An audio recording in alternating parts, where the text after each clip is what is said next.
After a long hour of a rain stoppage, we have a ball game here in Bethesda, Maryland.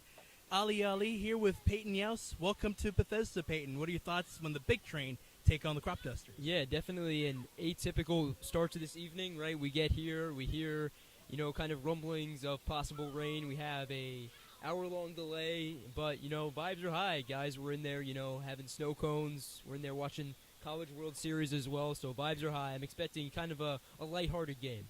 A lighthearted game. Bethesda Big Train lost 3 straight, and the Cropdusters only were able to have 2 hits in the contest yesterday against the Braves. How do you think they'll turn it around? Yeah, I'm definitely expecting a bigger offensive output, especially considering what they did against this Big Train team and then what they did the following day when they put up a 25 spot against the Thunderbolts. Their hits and runs are in spurts, but it's still a lovely treat to watch. Big Train and the Cropdusters coming up soon.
Cropdusters on the road yet again. Lost to the Braves 4-2. And it's going to be a fun one. We just had rain to the north and the west. Now it's subsided.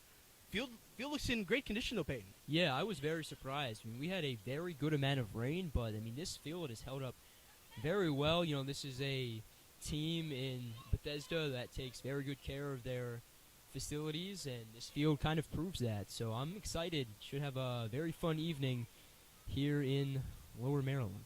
We had our highs early on in the day at about 88. Now it's a balmy 73, and the clouds have departed towards the southwest of us. Yeah, it's fun kind one. of the one upside of having this rain is coming in to this ballpark. It was definitely pretty hot, but now with the rain, and now that rain subsiding, it's definitely cooled it down a bit. So a nice cool evening for some baseball. Changing the lineup for the Cropdusters. We'll show you that in a moment. We got a left-hander that starts things off, or right-hander, excuse me, that starts things off for the big train, 29, Austin Monahan. Yeah, this is a potent Cropdusters offense. Last night didn't reflect that, but the previous two games, and definitely that first game, we can consider that a reflection of this Cropdusters offense as well when they put up 6 runs against Gaithersburg. So he's definitely going to have his work cut out for him this evening. There's a trend, though, we've seen, Peyton. 12 walks in the Gaithersburg, a loss. 7 walks yesterday, a loss. Yeah, it's no real surprise, and it's no secret, really, that the Cropdusters' kryptonite is their command, their control, and their, sometimes tendency to walk batters. So definitely something we're going to want to keep an eye on this evening. They're going to want to have hits early on. Through these 4 games, only 1 hit in their 3 contests. This is the 4th one against the reigning 12-time Ripken League champion, Big Train. 24th meeting all-time underway with this pitch from Monahan. Will come about 3 more times after that.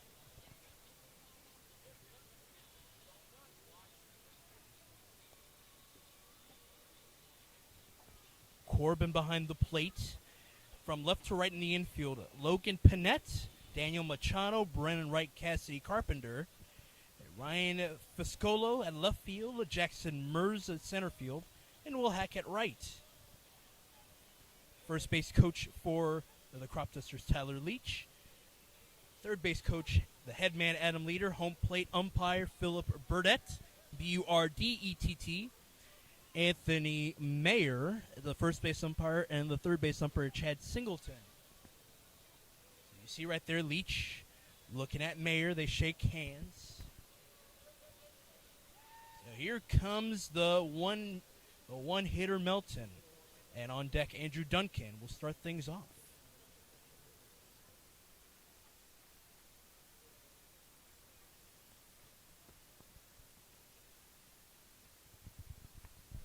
Bats left. He's just about 9 inches away from the box. We're just about ready to go. 24th meeting all time. We'll start off with the right-hander from Florida Southwest, from Potomac Falls, Virginia, against Melton. At 2:12, the pitch just a bit outside. We're underway.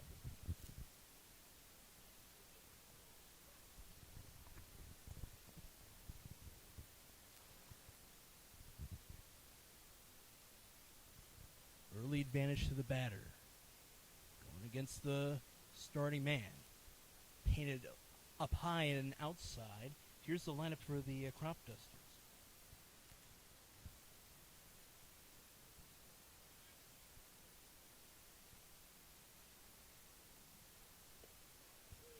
There's strike 1 outside, but taken by Melton.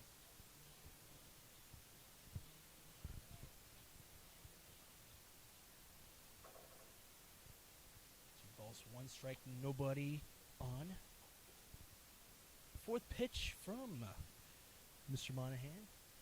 And that one low and outside.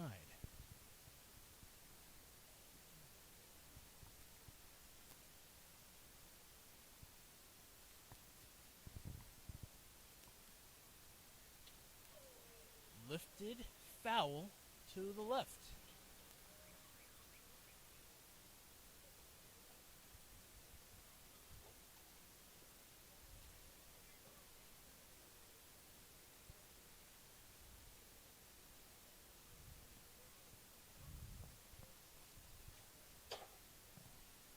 Second meeting this season.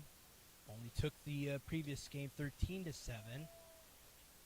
Melton is on base. 5-pitch walk, or 6-pitch walk, that is. Sends him up to the bag at first.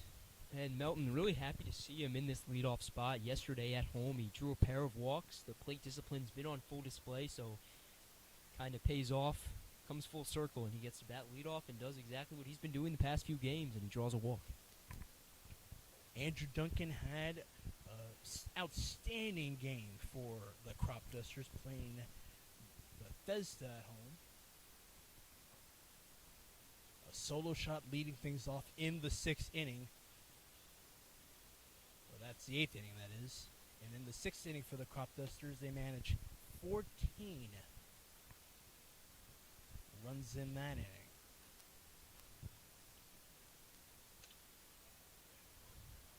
Lifted foul to the right.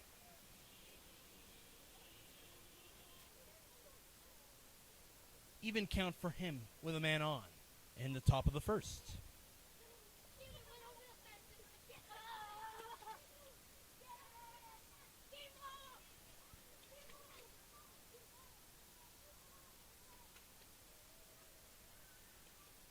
Monahan unloads the 1-1. 5th game of the season for the Cropdusters. Every single bat is making contact. Yeah, that's something we've seen in these first couple of games. I mean, just a contact-first approach with this team. It's continued into today.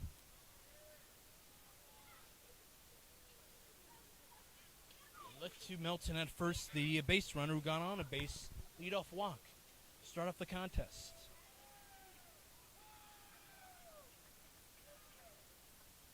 Took about 6 pitches.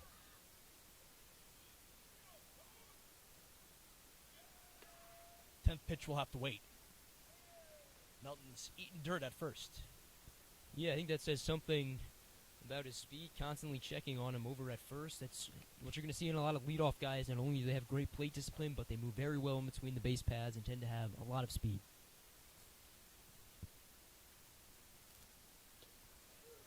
Called strike 3 against the 2-hitter to bring up Barada.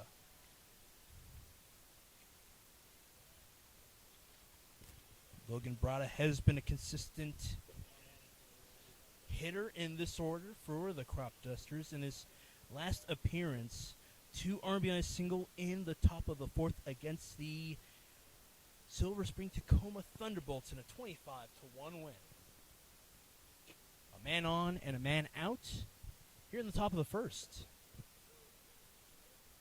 Nice fastball, beats him inside. Yeah, he didn't play yesterday, and I think it kind of showed how important he is to this offense. They put up 2 runs. I think kind of a correlation there. He's been arguably Cropdusters' best hitter so far, so sitting him, you kind of feel his absence, lack of his presence in the lineup. Jacksonville Dolphin tags this one foul to the backstop. Parker Corbin shouted something out to Monahan as he threw it on back to him. Melton grazing the bag and now steps off. Pitchers count, no balls, 2 strikes, 1 out and 1 on. Healthy swing and miss for the 3-hitter to bring up Hawkins at someone you don't want on the base paths simply because we saw it. His first at-bat yesterday against the Braves, it was at third, but it got Simoneau kind of in a daze. Yeah, he had, an interesting debut because, production wasn't there at the plate, but, in the field he made a number of great plays, and this is a guy, just starting to settle into this 2026 season, so expecting, big game from him. They look to Melton once more, the lone base runner for the Cropdusters in the top of the 1st. Good on Monahan, a reliable hand. Have about less than 10 pitchers in rotation. He works on Hawkins after 2 strikeouts. Throw from Corbin as Melton heads to second, and he's moving. No, he's going to stay put. It was just out of the reach of the second baseman right as he moved up to the bag. Yeah, now you see why Monahan kept a good eye on Melton, because he's got speed, moves very well in between the base paths, shows that off right there. Cropdusters now with the runner in scoring position, chance for a 2-out rally.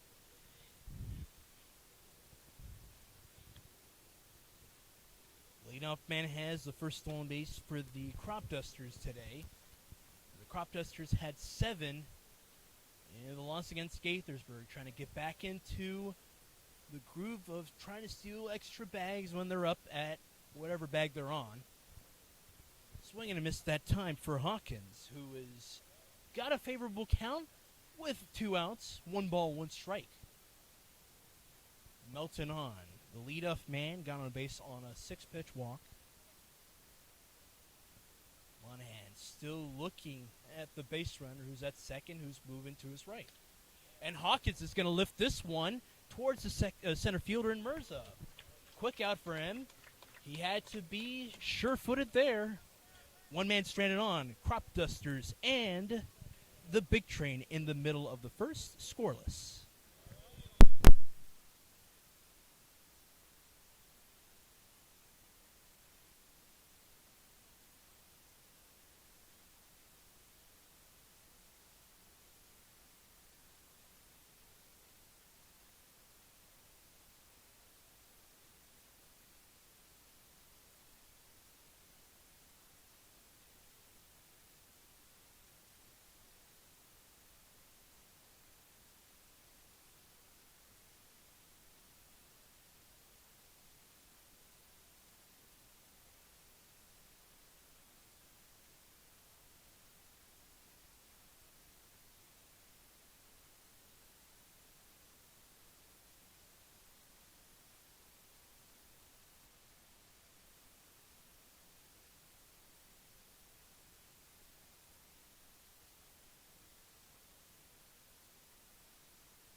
Welcome back to Rockville, Maryland, home of the Bethesda Big Train.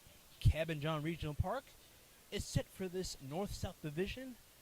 Big Train and the Cropdusters. Big Train up to bat with Cal Johnson starting things off. From Brennan Wright, the 2-hitter, and the 3-hitter, Logan Panett. Yeah, and they'll be facing Austin Weiss, a guy who I'm really excited to see.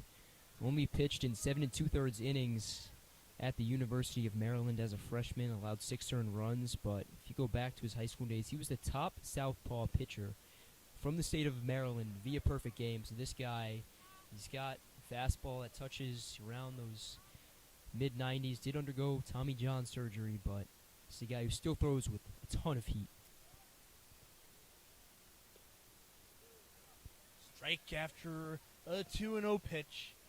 Weiss is coming back for Tommy John. So is Joey Zito. And throughout this day, a rainout day, and we're in the contest, Weiss has been ready to go. Has not been communicating that much. He's got an even count as he's working his way back into it. The left-hander from Rockville. Homecoming of some kind is going to have a talk with Springmeyer, the catcher. Infield is like this for the Cropdusters. From right to left, Xander Candelas, Zakai Hawkins, Logan Barada, Dylan Milton at first. Avery Grain, the left fielder. Donis Rodriguez stays put at center field. And Cade Walter at right field. Joe McIntyre, first base coach. You see him on your screen. Talking to Melton. And Galvin Morris, the associate coach. Weiss paints through ball 3. Nobody on. Leadoff man with a full count. against the Rockville Hand. And that one sails off the tip of the glove of Springmeyer to spring a man first.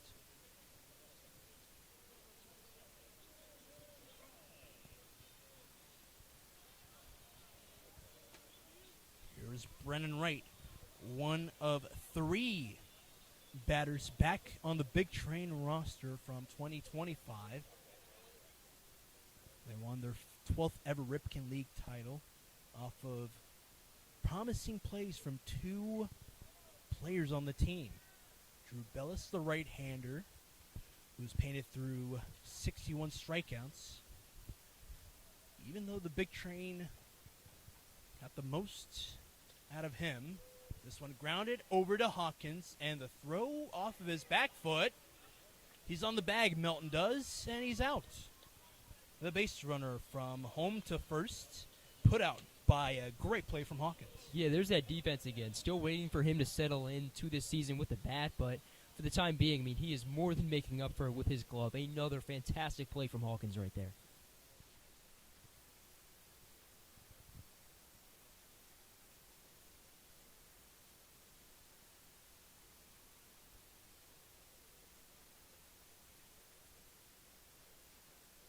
Man does move up to second in Cal Johnson. And he's going to move up as well to third. Not in time on the back pick from Springmeyer.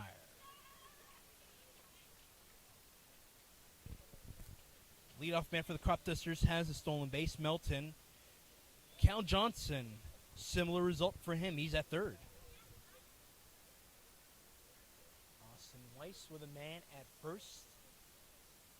Or at third, that is. Unloads the offering. It's a bit outside. Logan Panett this time. A 3-hitter up with a man out and a man on at third. Lower half, called strike number 1.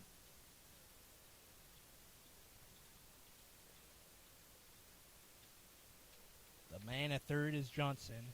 The out on the right, put out from Hawkins to Melton. He's swinging a miss to even up the count. 2 balls, 2 strikes, 1 out so far in the bottom of the first.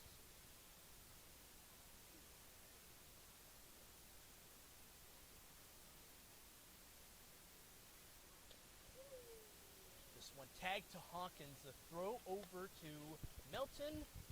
Out number 2, and a man is at the bag at home, and set the Big Train are up 1-0.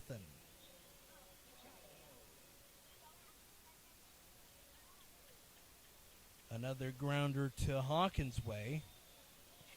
Infield looks great. Did not have an error yesterday.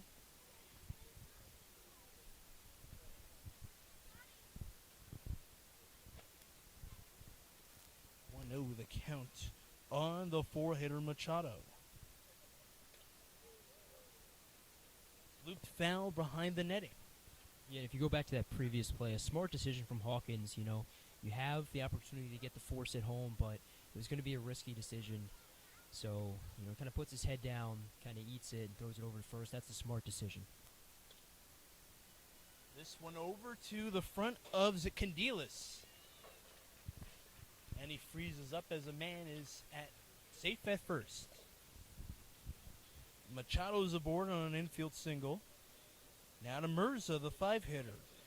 Will Hack behind him. Piscolo, Corbin, and Carpenter round out the order for the Big Train. Big Train have their first hit of the day. A single to third base. Johnson scored the lone run of the contest early on. He got on a base on a leadoff walk, stole third, and went home as they put out Panett, the second out in the bottom frame. 2-1, swing and a miss for the 5-hitter.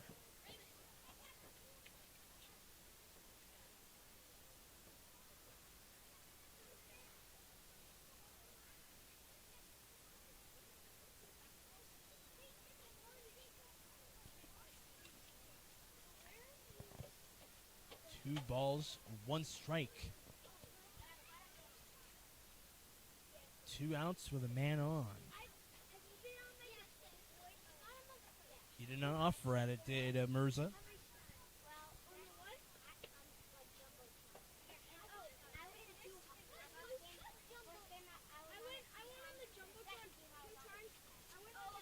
Here's Weiss now. Offering, sends a man to first, 2 men on, 2 outs. And already you've got 2 walks in this inning go along with a single. Yeah, and he's making his first start of the season, so, you would expect it to take a while or, at least a little bit for him to kind of settle in, and that's been the case here early on. Mirza at first and Machado at second. First hit belongs to the big train. Infield single to third base in front of a sprawling Candelas. Healthy swing for Hack as it goes behind.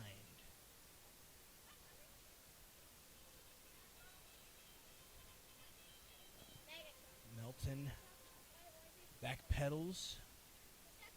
Soft to the side, right next to the first base umpire. Jumping to his right is Machado. Strike number 2 painted across. For Weiss, good command, favorable count. Cropdusters trying to get themselves out of jam via this pitch from Weiss. Looks to the way of Machado and now unwinds. In front of Hawkins, and this one drops behind him. Springing a man from second to home.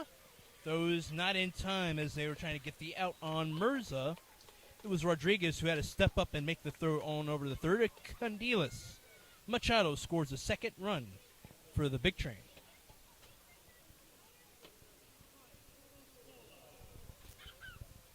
Yeah, just unfortunate there for the Cropdusters. I mean, Hawkins a foot away from making that play and ending the inning as Weiss going to talk it over with his catcher, kind of go over what he's seeing. It's a 2-0 hole for the Cropdusters, so this one definitely still a ball game, especially in the first inning, but definitely they're going to have a word with each other and talk things over.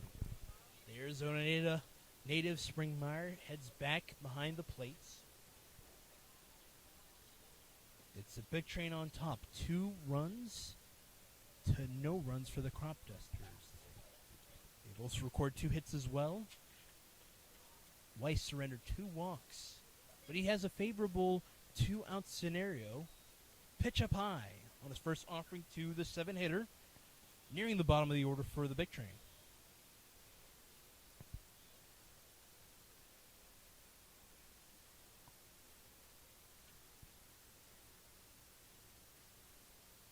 Potomac falls hand, throws a strike, throw back to second.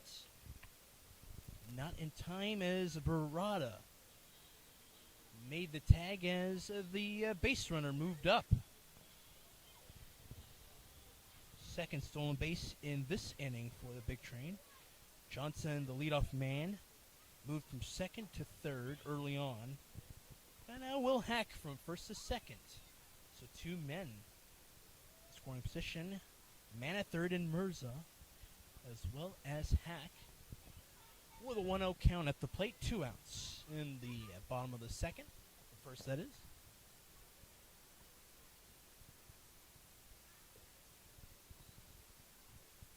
Downstairs for Weiss.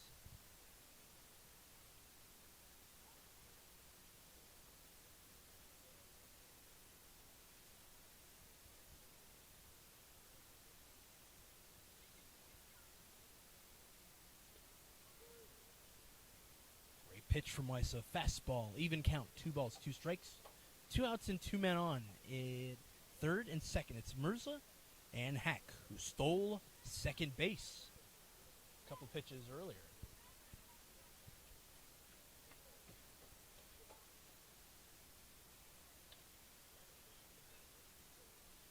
Line drive foul to the right.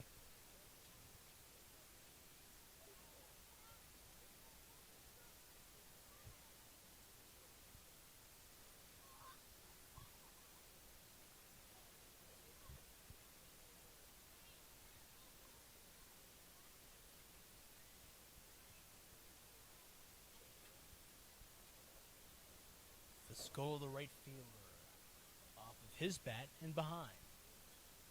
Still a 2-ball, 2-strike count for the 7-hitter. 2 outs in the bottom of the first inning.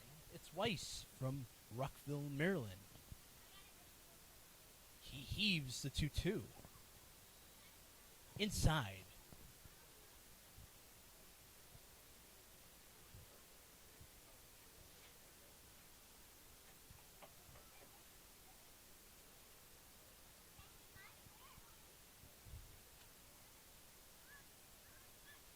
Wilhax moves away from the bag at second.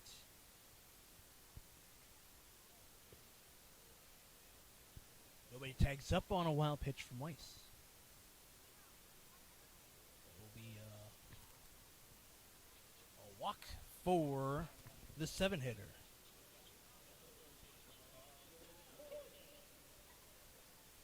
Three base runners on 2 outs for Weiss. Nearing the top of the order in a hurry. Corbin up, Carpenter, the 9-hitter, on deck.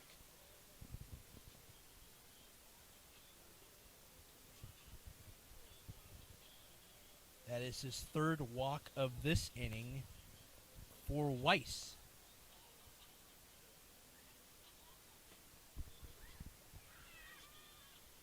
You can tell, still just trying to settle in and find his command as he talks things over now with his entire infield as well as pitching coach Rosenthal. I mean, pitch count very high, especially for a first inning, so we'll see what happens if he stays in the game or not, but definitely still trying to settle in is Weiss.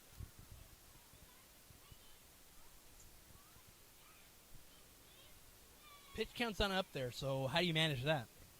Yeah, I mean, this is the hard part of playing in a league like this because, I mean, you're playing basically 6 straight games with Mondays being the off day, so it's not like you can really just go to your bullpen like that. You kind of have to have your starter, stay in there for a decent amount of time.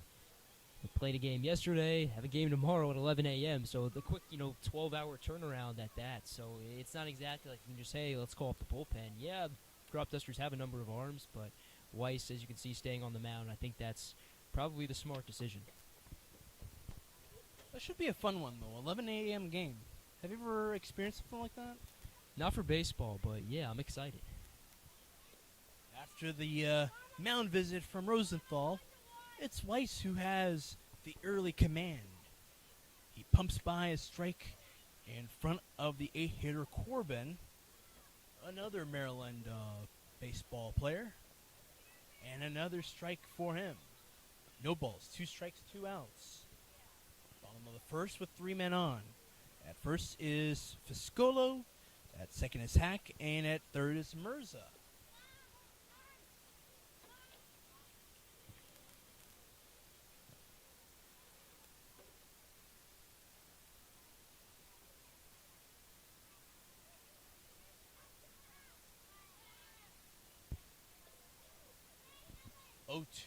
Bottoms out. 1 ball, 2 strikes, 3 men on, and 2 outs. Here in the bottom of the first, Weiss with an even count. It was 0-2 early on. Now it's 2 balls, 2 strikes, 1 below the lower half, and this one to the outer corner.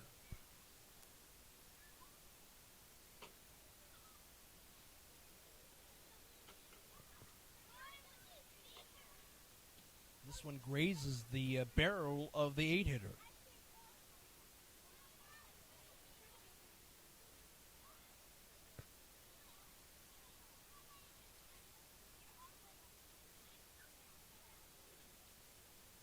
not make contact nonetheless, though. All base runners want to move. This one bloops foul to the left. And another broken bat, something that's happened, I think, a few more times than at least I would have thought over these first few games. I mean, we saw it in the very first game against Gaithersburg. That was off of Donis Rodriguez, but they were able to get the out. It was back in the 3rd inning. We're still in the bottom of the first. Big Train tagged in 2 runs. They've got 2 hits. and Weiss surrendered 3 wonks. One to Johnson, the other to Mirza, and the other one to Fescolo. And Fescola is at first as he moves up the pitch. The appeal at third, called strike number 3 to retire the side. Cropdusters trying to bounce back in it. We're going to the top of the second, and the home team is up 2 runs.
How do you get out of a 2-run hole? You look towards your returning man. It's Cade Walter who leads things off for the Cropdusters. Landon Springmeyer, the catcher, is the 6-hitter. And Avery Grain is the 7-hitter today, playing left field. Walter with a grand slam in the early stages of the contest between the Thunderbolts in Silver Spring. Yeah, kind of the same thing, I think, with Barada. He sat yesterday, and you obviously saw that the lineup as a whole really kind of missed his presence. You mentioned how he had the grand slam the game before, sitting them a well-deserved rest. So, yeah, excited to see him back in this lineup. Okay, Walter looked through a pitch low and grazed the plate.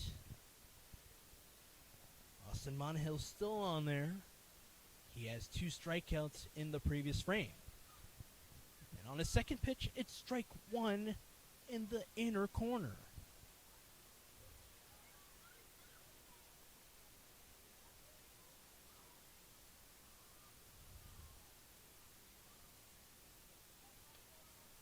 Walter, it is not fair.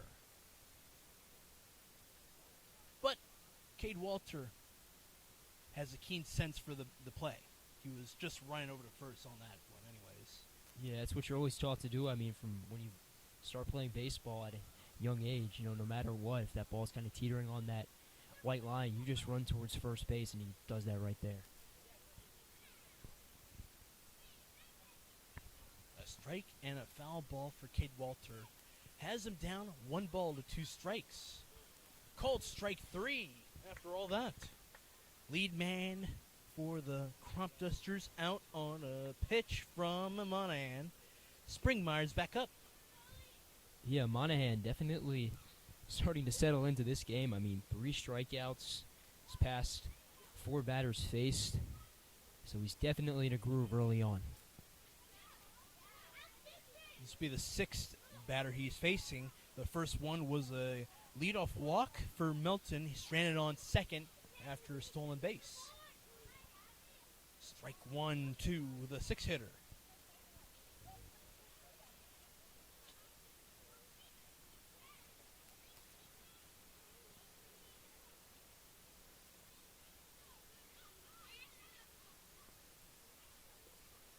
The heave is low for Monahan against the Northern Kentucky catcher. In the spring campaign, 36 hits to his credit. And he can go for extra bags, 12 doubles. After he played 2 seasons with the Artichokes of Scottsdale Community College.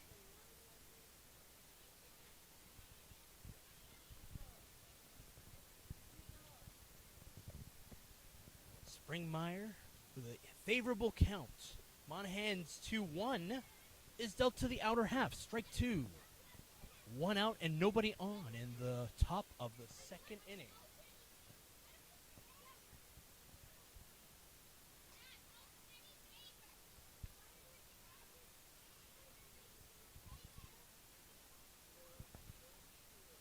Potomac Falls, Virginia native unwinds the even-handed count, and it's blooped right into the glove of Vascolo at left. 2 outs and nobody on in the top of the 2nd inning. It'll bring up now Waverly Grain.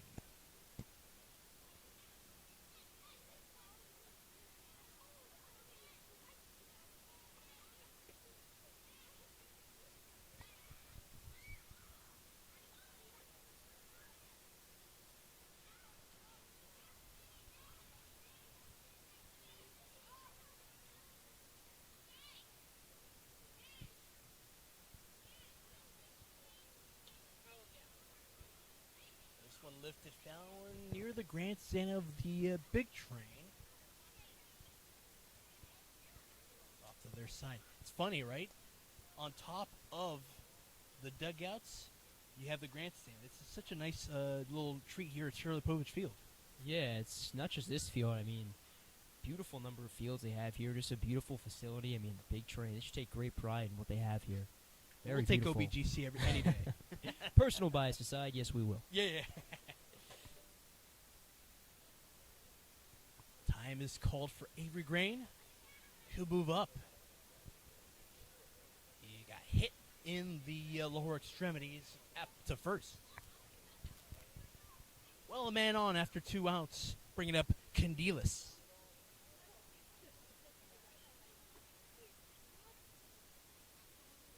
Costly mistake, Peyton, but you wonder where they go from here. The Cropdusters looking for a spark. They don't have a hit so far. Yeah, and this is the guy that you want in this situation to be on base, right? You have 2 outs, but chance for a 2-out rally with a guy in Grain who has so much speed, moves so well in between the base pads.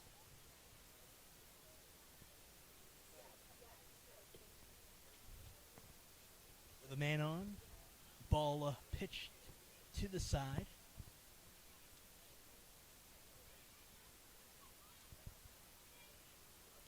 Candelas after the hit by pitch for Grain, who's at first. 2 outs for the right-hander.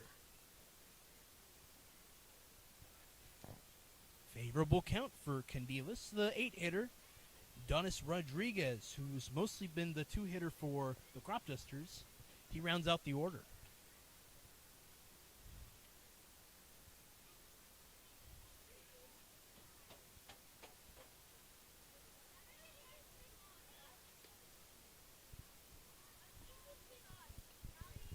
Avery Grain wasn't too far away from the bag. He steps on standing.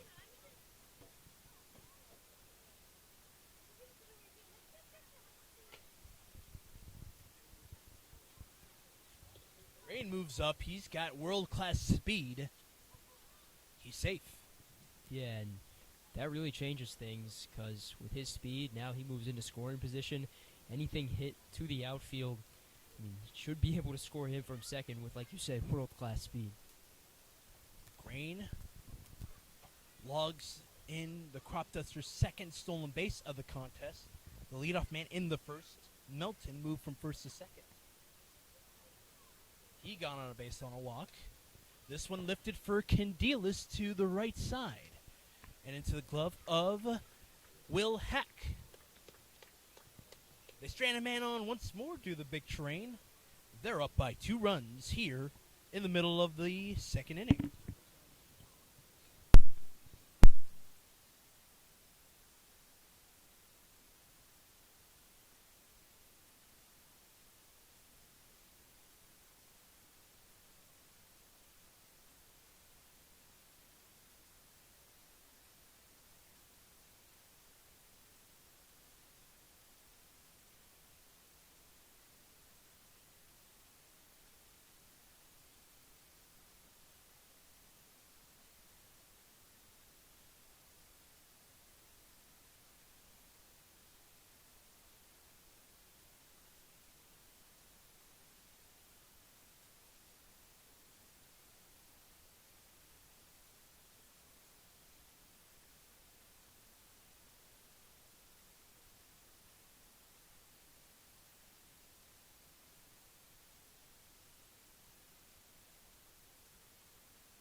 Sun's starting to set here at Shirley Povich Field. The home team up 2 runs.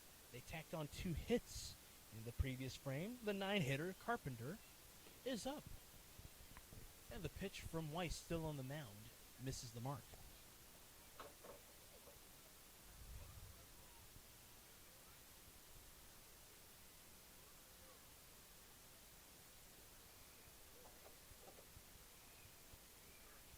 And once more, it is ball 2 for Weiss.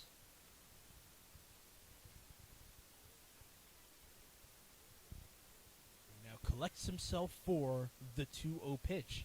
The right-hander unloads. Downstairs on him this time, the 9-hitter. Looking to get a spark going for the big train once more in the second inning. 2 runs, 2 hits, and 3 men left on in the first. And there's one towards the middle half.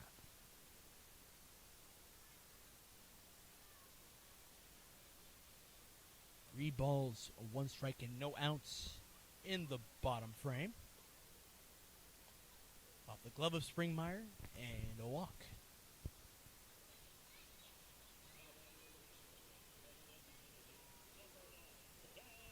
He still has good command, though, I will say.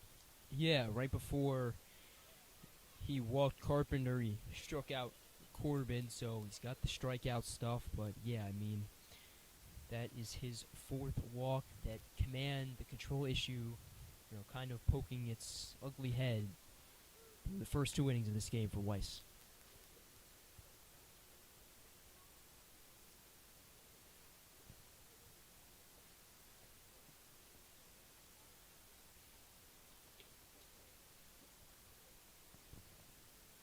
Ball, 1 strike for Weiss against the 1-hitter who walked in the first. Bottom of the second with a man on. Here's the 1-1 as Weiss looks to the base runner, Carpenter. And this one up high and away from the zone.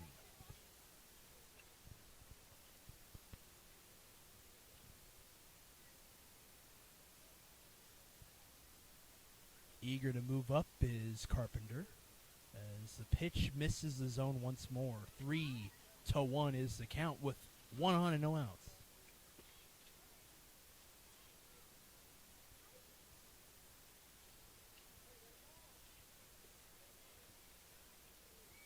Swing and a miss to retire a man. One hitter's out. One out to bring up Brendan Wright, who was put out in front of Hawkins in the bottom half of inning number 1. Coach Leader is now heading up to Weiss. He's able to get his second strikeout of the contest. He retired Corbin, now he's retired Johnson.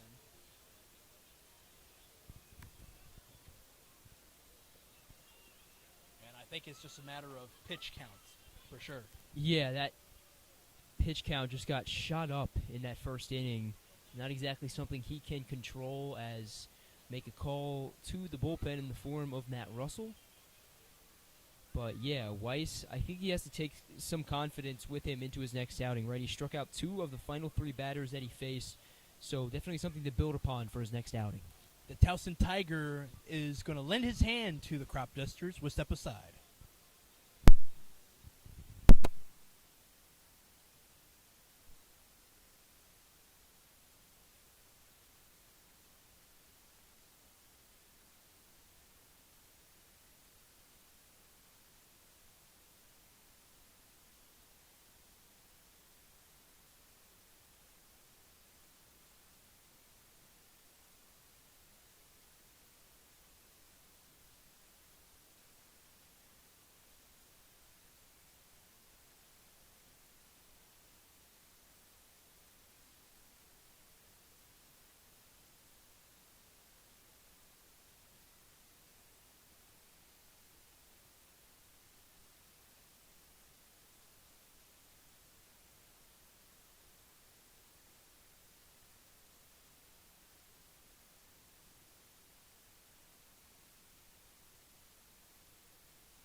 The day's over for Weiss. 2 strikeouts and a couple of walks. It brings up Russell now with 1 out and a man on.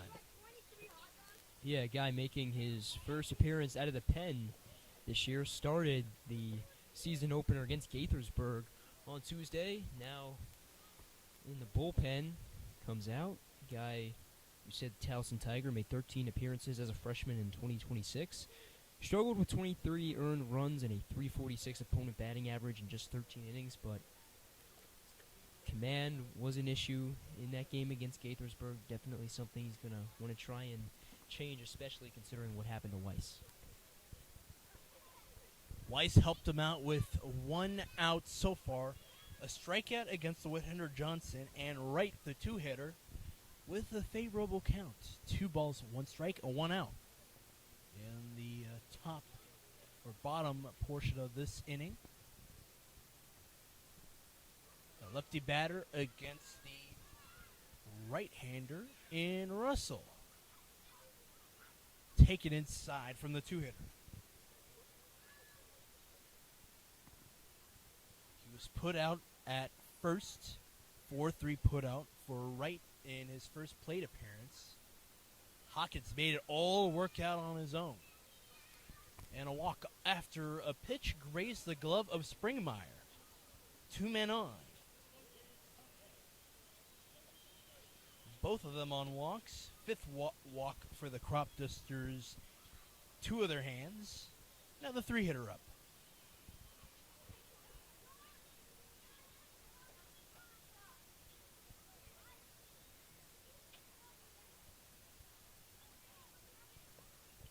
Still one out. Three-hitter up. Russell in relief of Weiss. This one is a line drive that drops into the glove of Walter. And nobody moves up. It's the second out of the bottom of the second. Here comes Daniel Machado after the line out from Panette.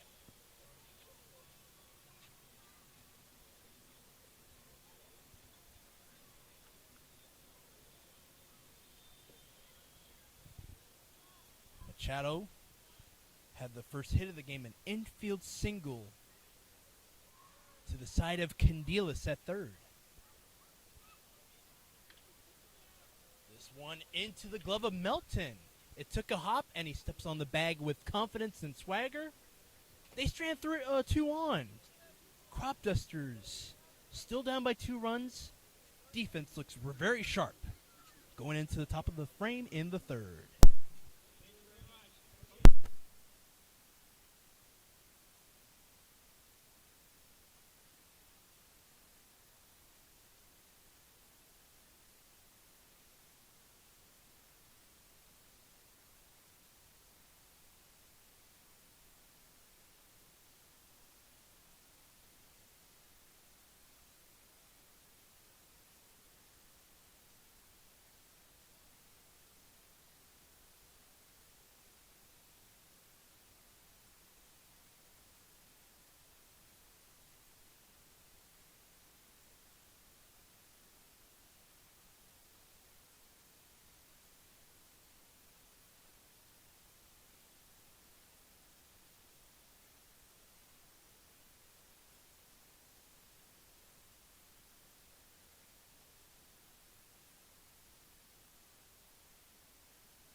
Nine 1-2 is how we start things off for the Cropdusters in the top of the third.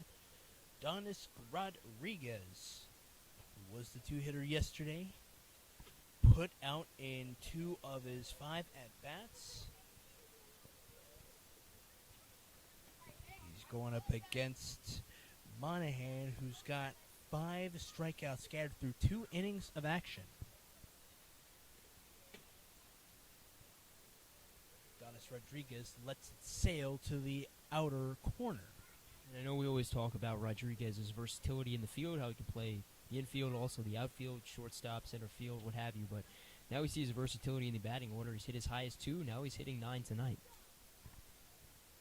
Played a lot of second base for the Millersville Marauders, PSAC Conference champions. He's getting some work in the outfield. He's center field today. He's got a favorable count at the plate. 2 balls, no strikes. The leadoff man in the top of the third lets it sail up high on him yet again. 3 balls, no strikes is the count.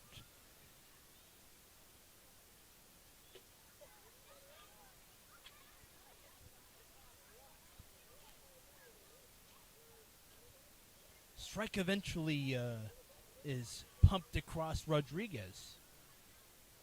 3 balls, 1 strike, no outs.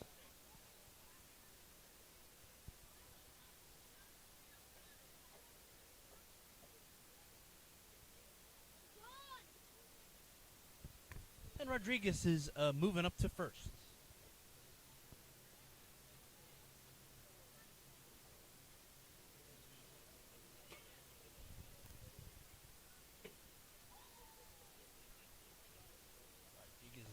go to move up. He's got his protective gear on his left hand, and now aggressively steps away from the bag. It's the one-hitter up, Melton, who has a walk in his own right in the first, and then moved up to second on a stolen base. Eager to move is Rodriguez, the 9-hitter. He's heading. And this one tagged to the right side, and letting it go is right, and Hack is going to freeze a man at first. Melton has the first hit of the day for the Cropdusters, and the earlier base runner Rodriguez moves all the way to third. Yeah. Talk about that speed. Yeah, big time hit there from Melton, who's really come on strong these past few games. But yeah, Rodriguez, having him hit in the 9-hole kind of allows him to be an extension, like a second leadoff man, if you will. And it's just a beautiful thing, right? Because he's the 9-hole. He gets on base. You send him back to the top of the order. Somebody hits one in the outfield like that. And all of a sudden, he's on third. And this one be a brand new ball game all of a sudden. He knows how to swipe bags, and Melton's going to head on over to second, sliding through. And now the throw is not in time. The base runner at third, and Rodriguez scores. And moving from first to second is Melton, his second stolen base. Rodriguez has the first run of the day on another stolen base. Wow. Two stolen bases in a hurry. Yeah, great heads-up awareness there from Rodriguez. Make sure that they have all their attention on Melton. And when they do, takes off for home and scores standing up. Very impressive. Shows off the speed that he has. He had 3 stolen bases in the loss against Gaithersburg. He comes into the summer season with 33 stolen bases with the Marauders. And unfavorable count for Duncan at the plate. No balls, 2 strikes. The previous strike came on a breaking ball to the outer half. Monahan from Potomac Falls, Virginia, just down the way on 495. Looks at Melton and unloads the pitch. We'll redo the count as it was tapped foul behind and into the backstop.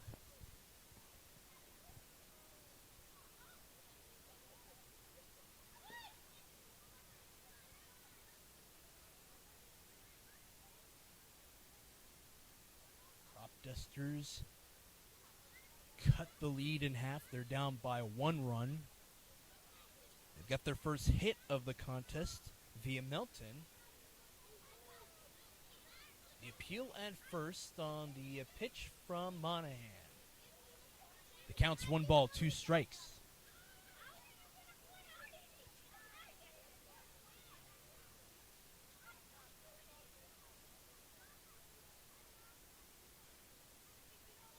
Rodriguez scored from third, a stolen base for him. He moved up to third from first on a single to the right side from Melton. And this one towards the opposite side, it's foul. You can barely see the line, so we got to look at what the ump says out of third. That's Singleton out there. Yeah, I think the umps are going to be our best friends tonight. Don't have the most favorable position over here. Still thankful to Bethesda for giving us a spot nonetheless and a table and a tent to wait out this rain. But yeah, definitely not the most favorable position, so going to have to rely on the umps pretty heavily tonight. Beats being right near the dugout, huh? I was sitting out there last summer. It's a unique look, though, I will say. Melton is at second. And an even-handed count for Monahan. 2 balls, 2 strikes. After started the face-off with Duncan with an 0-2 count. Nobody out and a man on at second. It's Melton at second. He stole the bag at second. Rodriguez scored from third as well. And this one into the glove of the shortstop, Monahan. And a man does move up. Or does not move up, that is. Melton stays put at second. He's having a quick word with Wright. So Duncan out. 1 out so far. Here comes Beretta, who struck out in his last plate appearance against Monahan.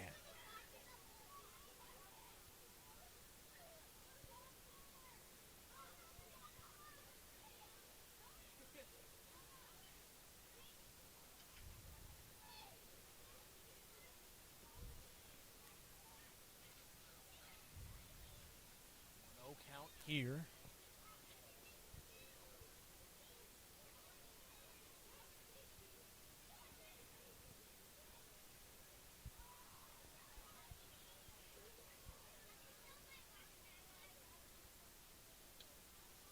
Rodriguez lifts this one foul left side.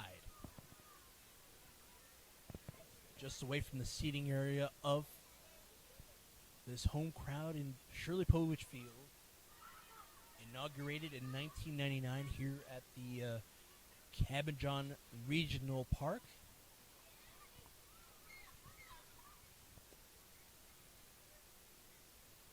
Home of the 12-time Ripken League champions, Cropdusters, giving them a scare with Milton at second.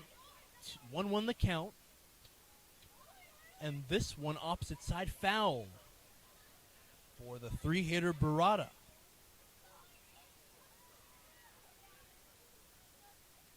That's another thing about it, Peyton.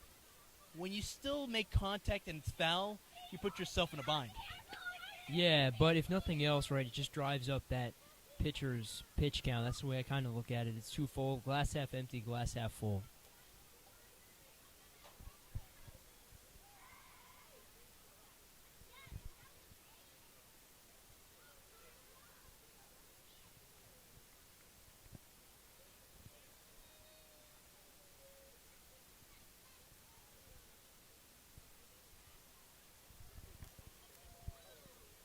One ball, two strikes, and a man on, one out.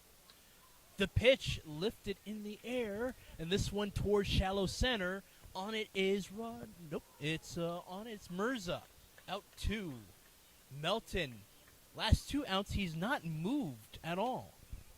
Yeah, very unfortunate, right? He was on second with no outs and back-to-back outs recorded by Monahan. So an unfortunate position, but still a chance for the Cropdusters to start a two-out rally.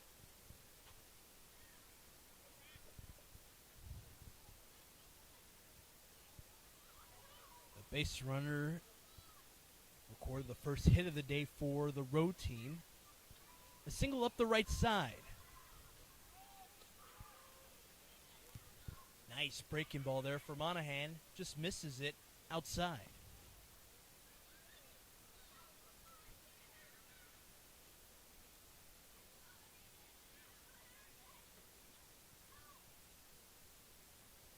One ball, no strikes. Melton on, two outs. Cropdusters have a run in this inning as well as a hit. Sakai Hawkins, the four-hitter up, looks in ball two.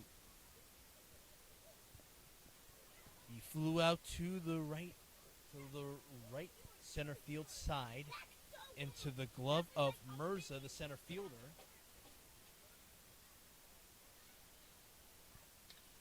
And this one tagged to center field. On it is Mirza, and he lets it drop in front of him. Moving from second to home is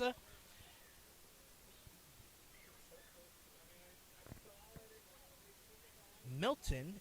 Cropdusters tie the contest. Sakai Hawkins with his first hit in the summer. RBI double. Outstanding player as well. Yeah, we were just waiting for that moment when the bat would come through for him, and it came through right there. Took it almost all the way back to the tarp out in straightaway center.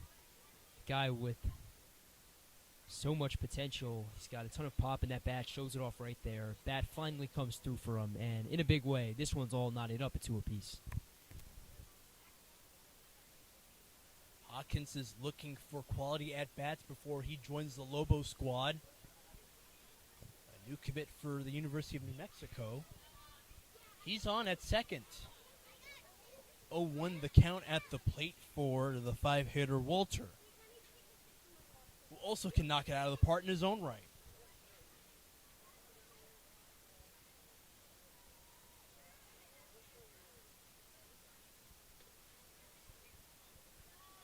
A golden eye for Walter gives him an even count.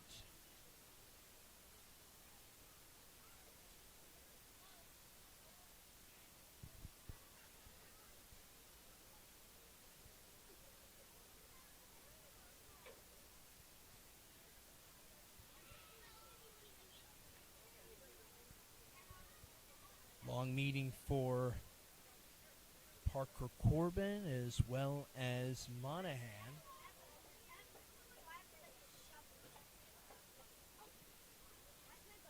You might think miscommunication, but it is just a matter of how to get the out at second.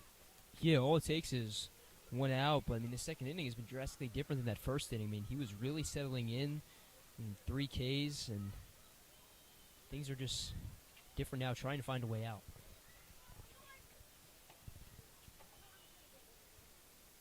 Cade Walter looks through the 1-1 pitch. A breaking ball for Monahan. This is inside. 2 balls, 1 strike, 2 outs. Sakai Hawkins up at second. Walter with a foul tip that just dropped away from the glove of Corbin. Hawkins moves up on the play and even counts.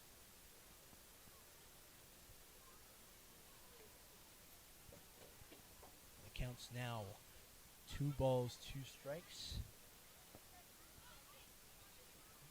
Burdette, Mayer, and Singleton, umpires, having a quick word about the previous pitch.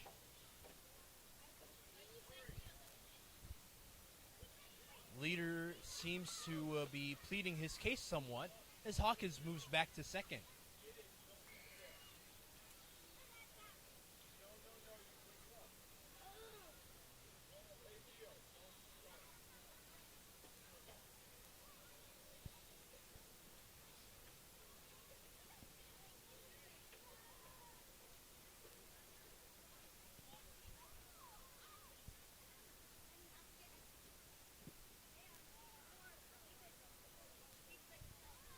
Cade Walter still at the plate. This one tagged foul, folks. Redo the 2-2.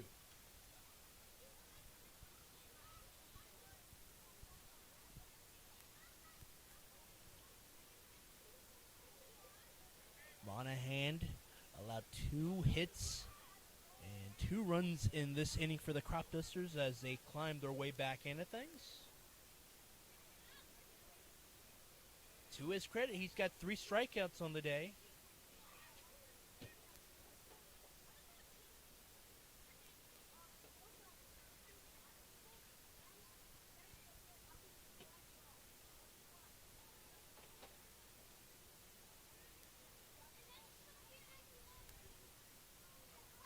RBI double for Hawkins.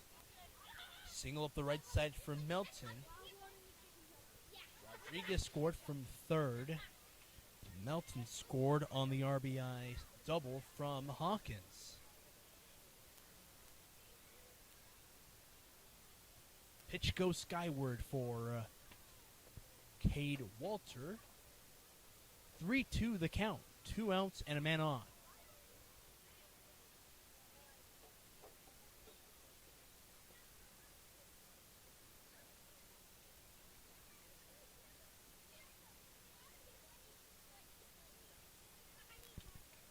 Walters with a sideways bat flip. He's safe at first. It's a walk for him. Yeah, the Cropdusters now trying to spark some 2-out offense. I mean, that one, call it the payoff pitch because we're waiting to see if Monahan's work paid off, and the inning ultimately ended, but it doesn't right there. Great eye from Walter, and now Cropdusters with 2 men on and a chance to go in front for the first time in this game. Quick word from pitching coach Craig Lopez. First day back in the Ripken League. Was the pitching coach for the now defunct Baltimore Redbirds. Co-champions in 2018 with the Big Train.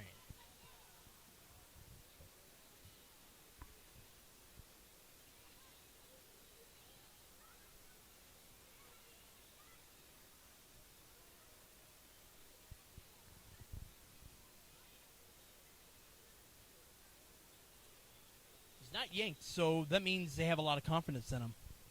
Yeah, and you go back to that first inning and second inning as well. I mean, great strikeout stuff. It's kind of gotten into a few jams here in this third inning, but they have full confidence in him. All it takes is 1 out and really just 1 swing, ground out, fly out to end the side.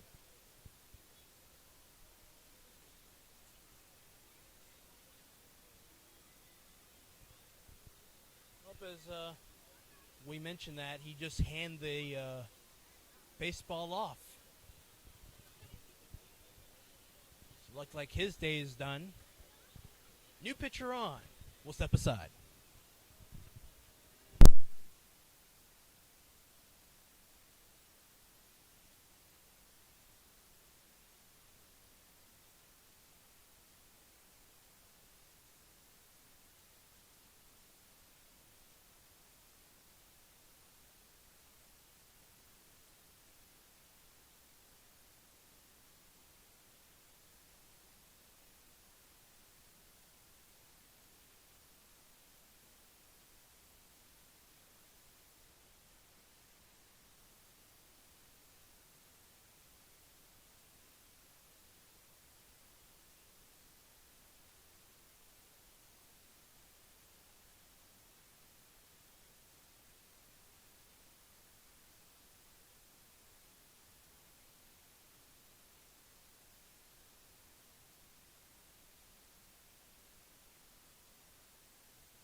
Welcome back to Shirley Povich Field. The Austin Weiss is... Austin Monahan is out. Enter Jordan Capuano, who played against the Cropdusters at First Responder Field, sponsored by Serve Pro Rockville Olney. He came in relief late in the stages of the contest, allowed the solo home run for Andrew Duncan to left field. He's up against Springmeyer. Walters at first, and at second is Hawkins. Both base runners were key members of the 2025 team that made it all the way to the semifinals in the Ripken League.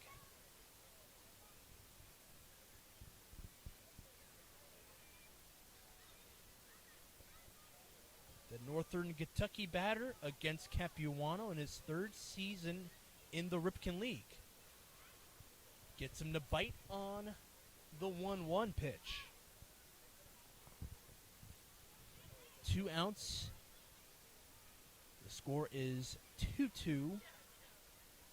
1 ball to 2 strikes for the catcher against the relief hand. They look to Hawkins. And that one loads on the 1-2. Low one, and it's a foul tip strike. Springmeyer out. Stranding Walter and Hawkins. Cropdusters tie this contest up going into the bottom half of the third inning.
Five, six, seven is how we start things off for the Bethesda Big Train. They had a monster 2-1-2 hit first inning. They walked twice in the second, but was struck out twice by Weiss, the starting hand. Fouled aside for Mirza.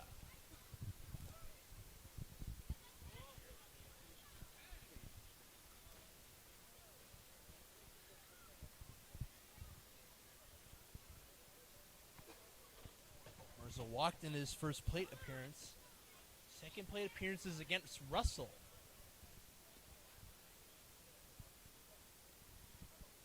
He just barely missed the outer half.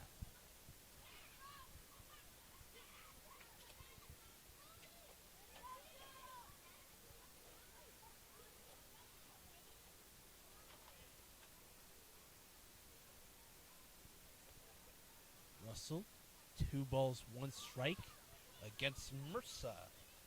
Will Hack on deck. He had the first hit of the contest. He misses at the low breaking ball to the outer corner.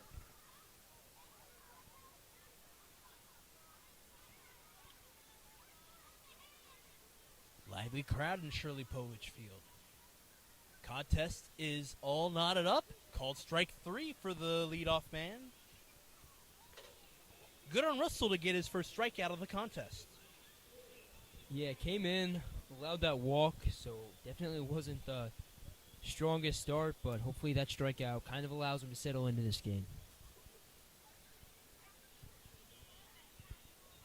Russell, when he came in relief, witnessed a grounder that retired Machado. He's got a strikeout in this contest. Now going up against the 6-hitter and Hack. RBI single to the left side of the field.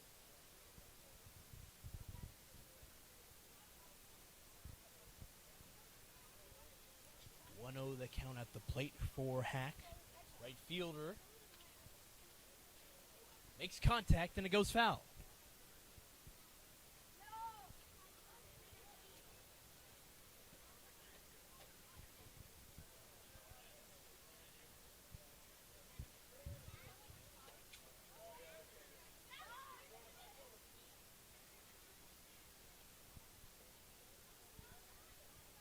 Low and outside pitch, 2-1 the count, 1 out, and nobody on for the Bethesda Big Train.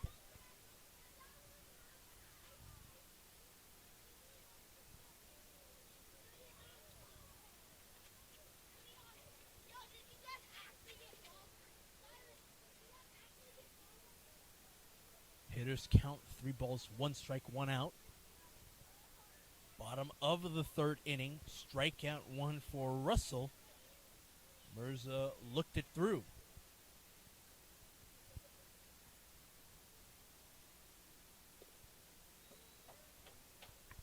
Pitch walk sends him to first.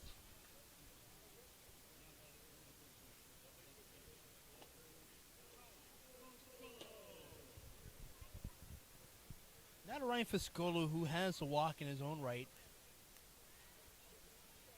5 walks, actually 6 walks surrendered from the Cropduster hands.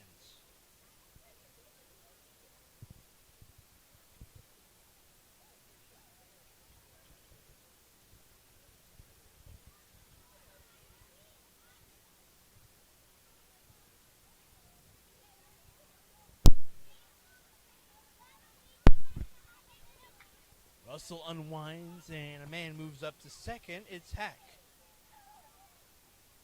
Went off of his glove. It was screaming away from the outside half of the zone.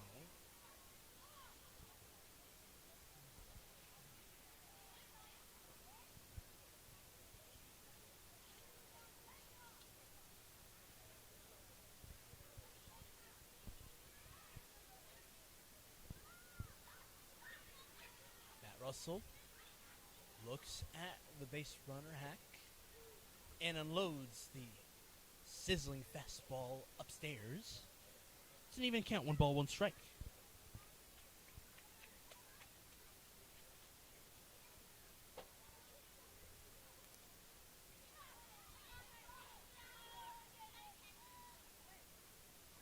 Well, Hack looked at Logan Barada and was able to get back to the bag standing up.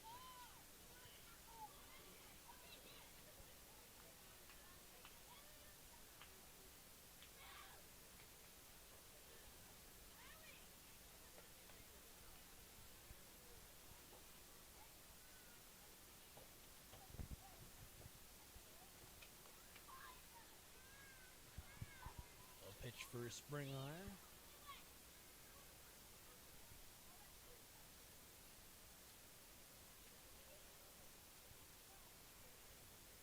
Start off this inning with a great command.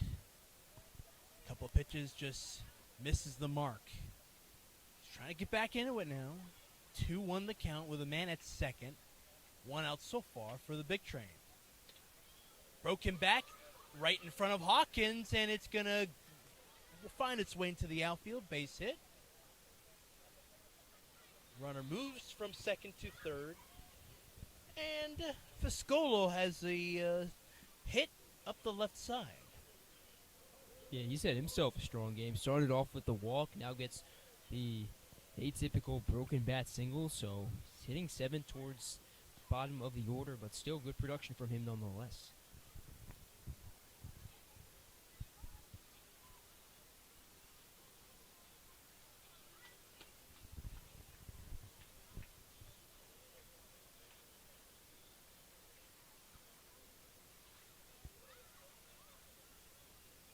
Broken bats could be nice souvenirs, can it?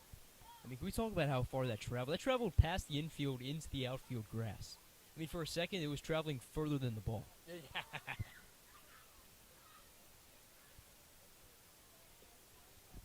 Russell now still missing the zone.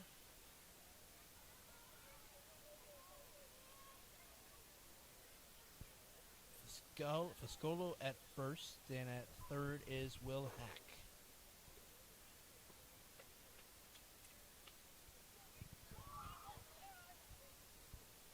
Big Trey coming to this game, losing 3 straight after walking it off against the Thunderbolts. Lose to the Senators 4-3. Yesterday's contest here at Povich Field. Russell in danger of walking another batter. This one is Corbin, who struck out against Weiss in the first. The 3-0 from Russell. Loads up the bases. 4-pitch walk.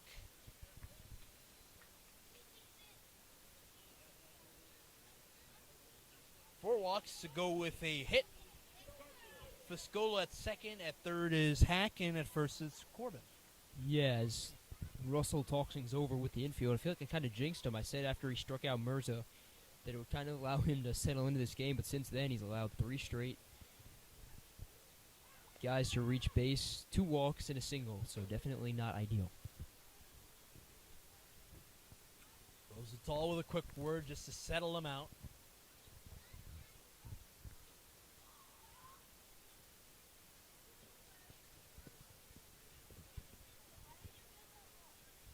But hey, it is a nice contest. Both teams are same score. So what do you think? What do you think for the Cropdusters? Yeah, I mean, anytime you have a tie ball game, it's winnable for either side. So for the Cropdusters, all it takes is for them to get something going on offense and for their pitchers to find the zone. This one definitely a winnable ball game.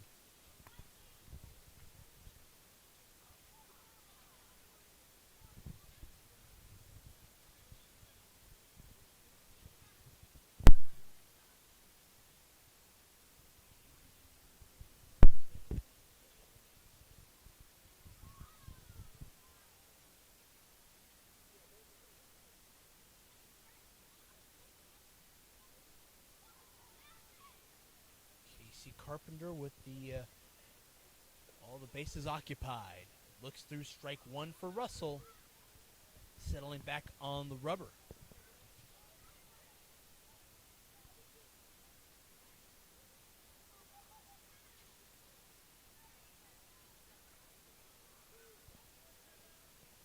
Nice breaking ball for Russell with a favorable count for him. 0-2 with 1 out and 3 on.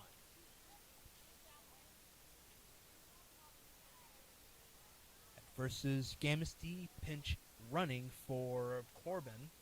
He's a designated runner in this contest. This one lifted in the air to shallow right center. Drops down, and that will spring a man from third to home. What about the relay? Springmeier's got it. Out at the plate. What a play from Cade Walter. Quick relay for him. It beat him by 4 steps, does the base runner in Hack. Peyton, how about that run? You're in amazement. I mean, it's what we call a missile, frozen rope, if you will. I mean, he takes that one. All it takes is just 1 step and a bullet right to Springmeier. What a way to end the inning.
What a play from Cade Walter with his family in attendance once more. He initializes the 9-2 double play from shallow right field. They get the out on Carpenter as well as Hack, who is at third, tagging up from third to home. Top of the inning here in the fourth. It's the 7-hitter Grain who starts things off with a good eye on an offer from Capuano.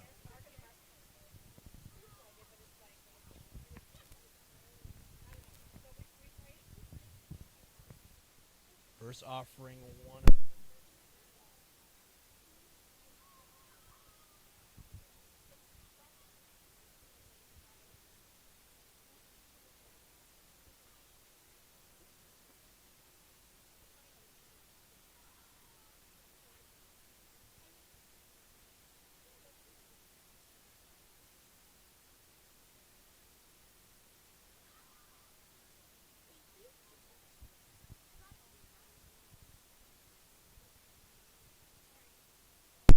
Apologies, I was just signing an autograph for a kid here at Shirley Povich.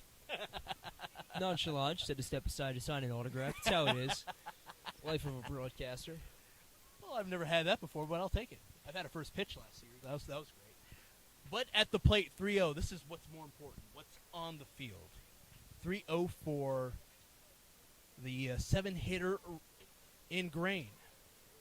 Strike one eventually makes it across the zone for Capuano.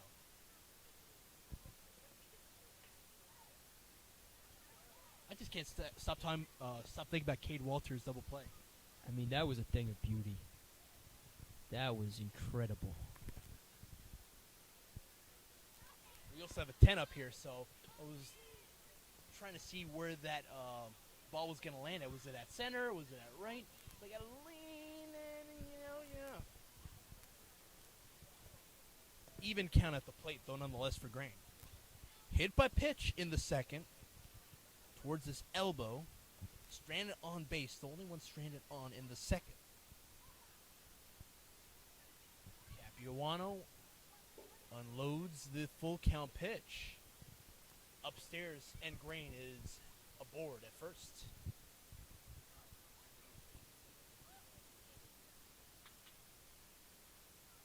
The pitchers for both the Cropdusters and the Big Train walking people left and right.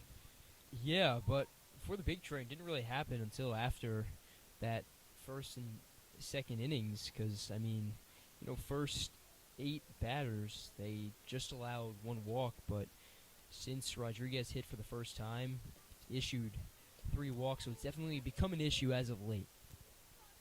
Two-seamer for Capuano makes it into the lower half. Against Candelas, the 8-hitter. Adonis Rodriguez is the 9-hitter waiting on deck. Cropdusters have a man on with no outs. 0-1 from Capuano against Candelas. Fought off into the backstop.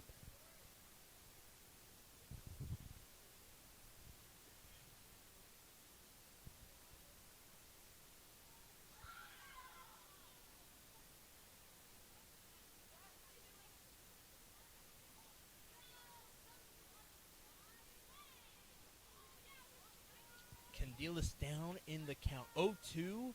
Grain thought about moving, and now he does, as Corbin was unable to corral the pitch. 1 ball to 2 strikes now with a man at second.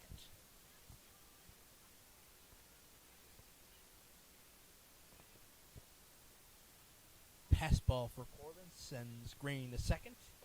Candelas working his way back into the count. Second plate appearance.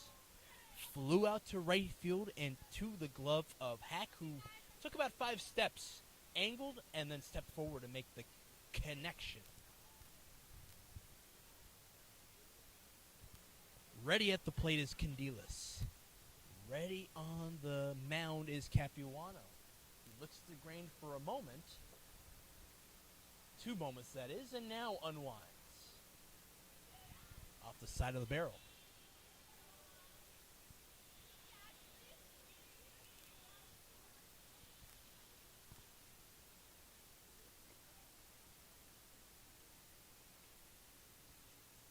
Crowd wheeling on Capuano. Candelas with the confidence and the swagger at the plate. We'll redo the 1-2 from Capuano's right hand.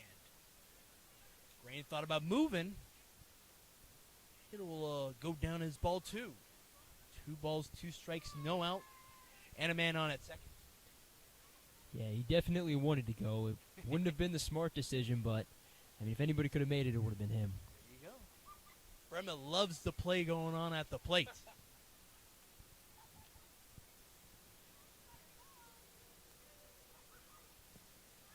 Even count for Candelas.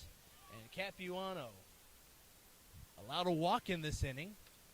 Candelas fights this one off, and Corbin as well as Carpenter give chase. Out number 1. Foul out in front of the Cropdusters dugout.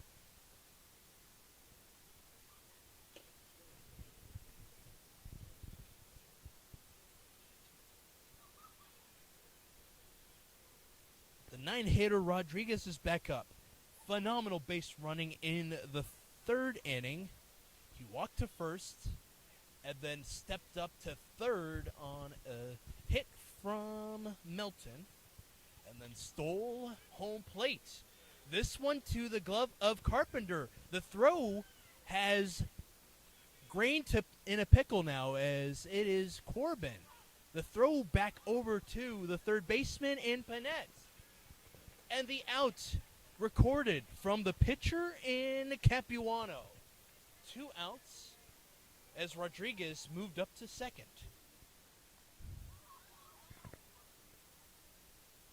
Yeah, that's something you simply cannot do. I mean, Rodriguez with world-class speed, just like Grain, and Big Train leave first base unattended. Simply inexcusable right there.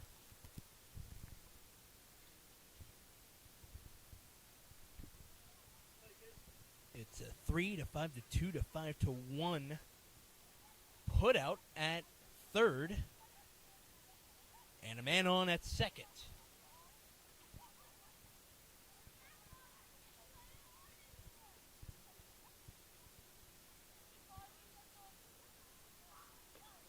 Rodriguez on at second, and behind him is Brennan Wright.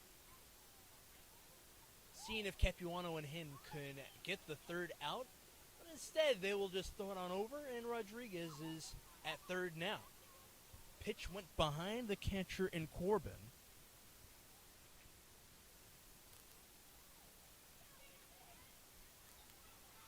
Took 4 players to get the out on Grain, who was in a pickle, moving from third to home. Again, 3, 5, 2, 5, 1. Fielder's choice out on the base runner at third. Rodriguez is at third as well. Fastball misses the zone for the one-hitter Melton. 2 stolen bases to his credit in the contest to go along with a hit to the right side. A single for him. He also scored in the third. Capuano now with the delivery. Angles foul behind the grandstand.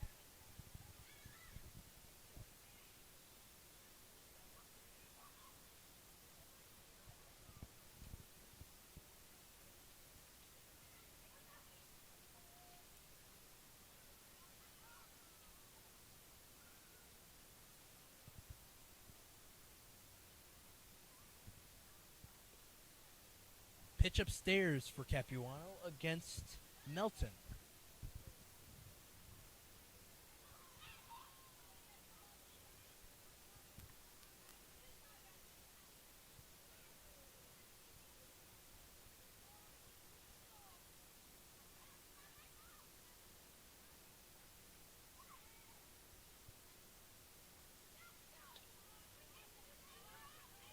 Line out to retire Melton, stranding Rodriguez at third. Cropdusters still in it with a big train, tied at 2 runs apiece.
Shirley Povich Field is home to this 2-2 ball game.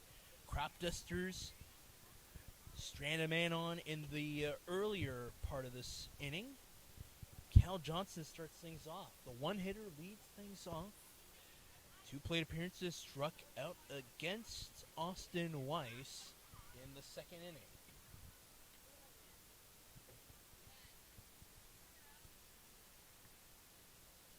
He also recorded 1 of 2 stolen bases in the contest for the home team. Russell still on the mound in relief of Weiss. Struck out 2 batters in 1 1/3 innings pitched.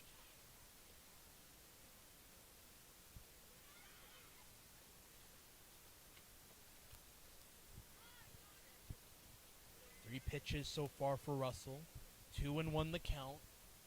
The leadoff man Johnson in his 3rd plate appearance lifts this one right near Candelas, and it stays out of the ballpark.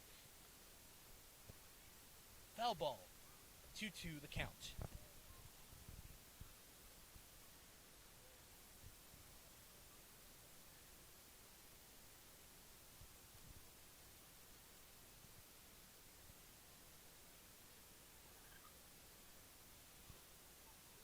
Offering outside of the zone. 3 balls to 2 strikes for the one hitter, Cal Johnson.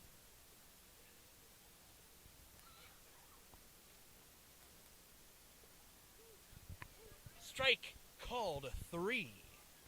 And Johnson, he had his hands in his head. He wants that back.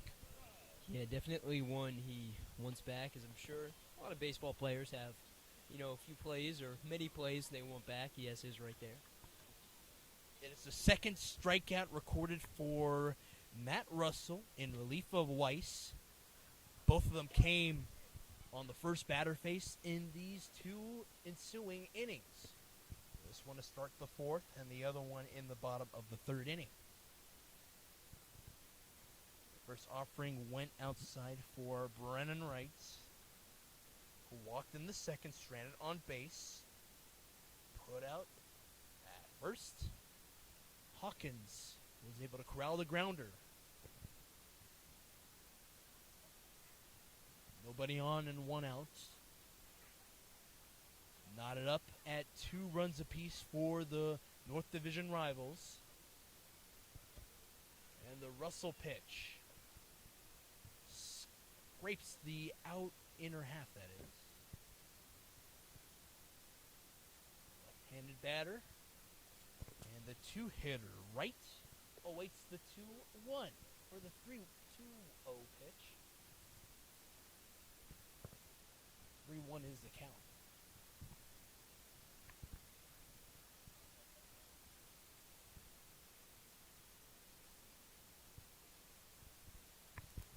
Pitch walk with 1 out for the big train and the 2 hitters on. Here comes Panette, lined out to Walter's glove in the 2nd inning. He's back up to the plate.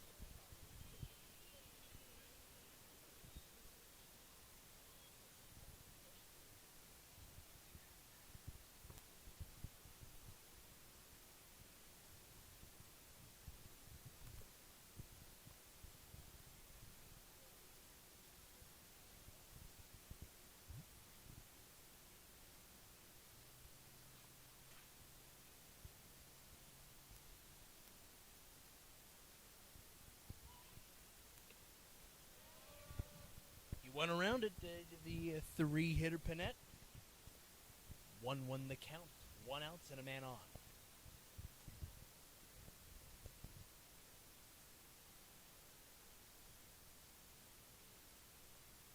Panette against Russell. 3rd plate appearance for the batter. Low pitch for him, and Springmeier's throwing on over. Hawkins' hand! What a play! Out number 2. Cut stealing Springmeier to Hawkins. Yeah, big time heads up play there from Springmeier. I mean, this is a position the Cropdusters have a ton of depth at with Bell, Springmeier, among a few others. But yeah, Great heads-up play there from Springmeyer.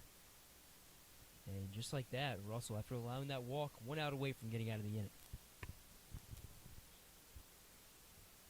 It's nice to have Zakai Hawkins at shortstop. Don't you agree?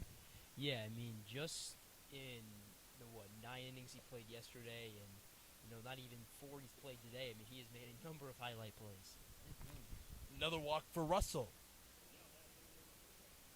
But the good news is you still have a man on and 2 outs.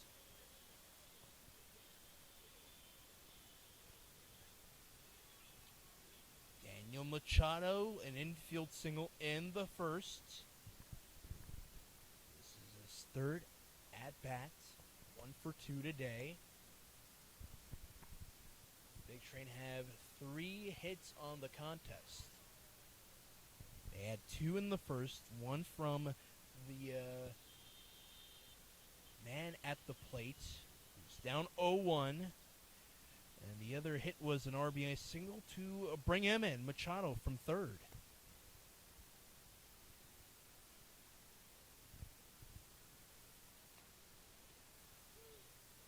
Called strike 2 at the plate. Fastball from Russell.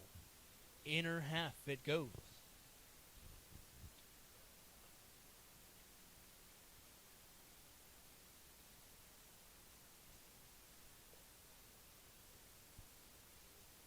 One to the count, but Springmeyer was ready to unload it over to Hawkins.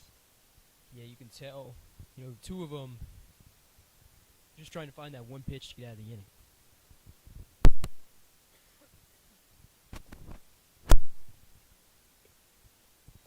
Springmeyer is back up again.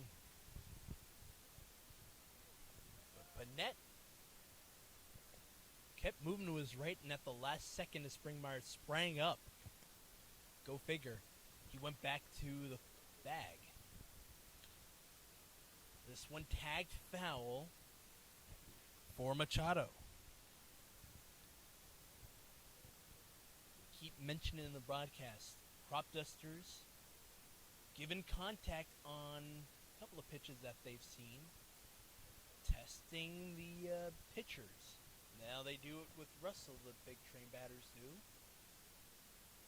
Low pitch this time from Russell. Full count. 3 balls, 2 strikes, 2 outs, and a man on. It's Panett. Joe McIntyre, the first base coach, having a quick chat.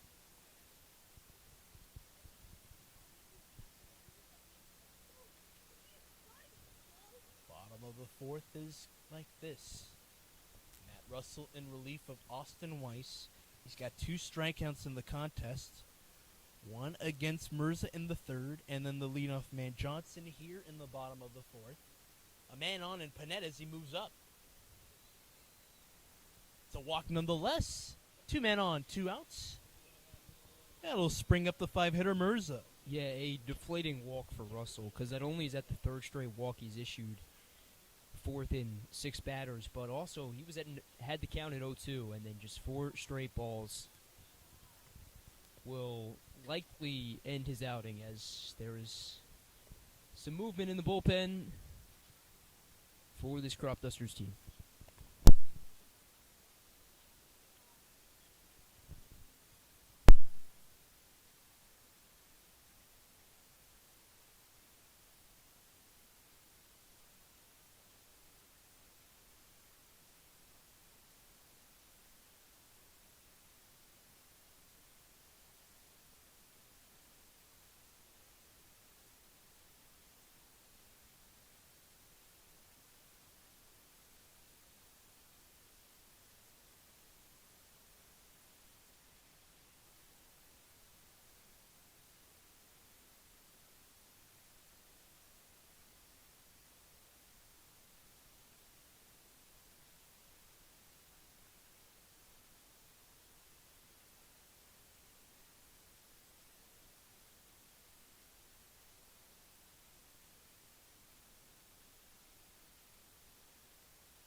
Cropdusters and Big Train tied up at 2 runs apiece. 2 men on and 2 out. Day's over for Matt Russell. In comes Carson Kelm, who unloads a fastball in the lower corner. Yeah, Kelm has yet to actually begin his college career. A recent high school graduate, will be attending Lehigh University, so no real college production up to this point. This one lifted foul, and Candelas looks it away from the ballpark. Days over Mass Russell, as I mentioned. 2 1/3 innings pitched. 6 walks. 9 overall for the Cropdusters. 2 strikeouts. That one for Mirza and for Cal Johnson. It's Mirza up there now against him. 3rd plate appearance. 1-1 the count. 2 outs. The man at first is Machado, and the man at second that is Panett. 2 balls, 1 strike, and the pitch. Called strike. Good on them. Cropdusters strand 2 on. And they're looking for more runs. Top of the 5th we go.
Hi, Mom.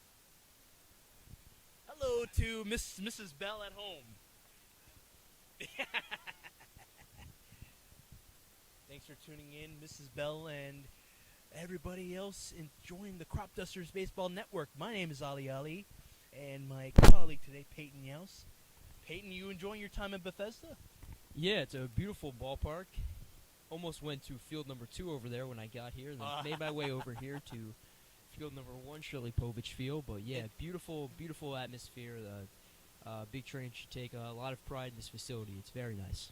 It's funny you mention it. Ballpark number 2, they actually renovated it in 2004 with the proceeds from the Big Train Ball Club. Shirley Povich is part of Cabin John Regional Park. Gordon Capuano, even count. Starting things off for the Cropdusters, Andrew Duncan from Duke. 3rd plate appearance, lined to the glove of Machado in the 3rd inning. Pitch up high for Capuano. 2-1 the count. Duncan eager to get on a base.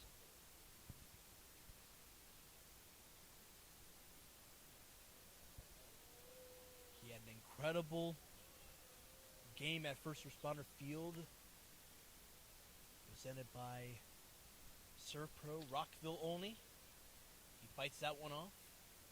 A solo home run in the late stages of the contest against the East Bethesda Big Train. 13-7 win for the road team. They were playing at home. It's their home opener.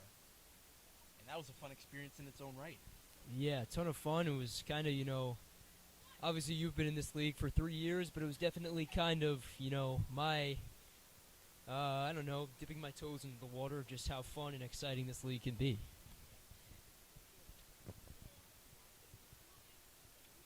Another hat cat from Duncan, the two-hitter. The count is still 2-2 strikes. Leadoff man, work with no outs.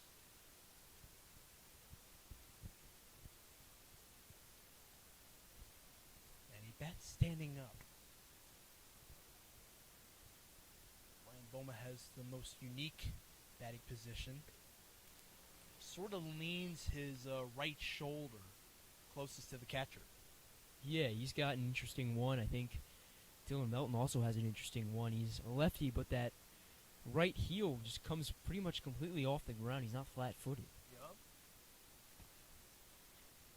3-2 the count at the plate. Capuano looking to pay it off against the leadoff man in the fifth. Downstairs it goes, and a man is aboard at first.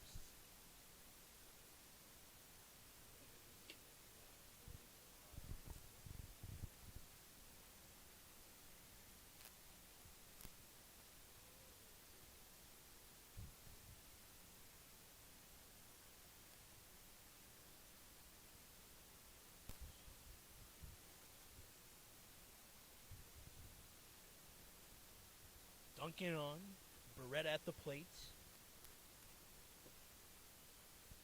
Struck out in the first against Austin Monahan.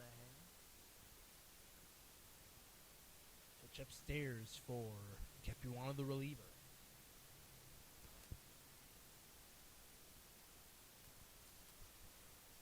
No action at the bullpen for the big train.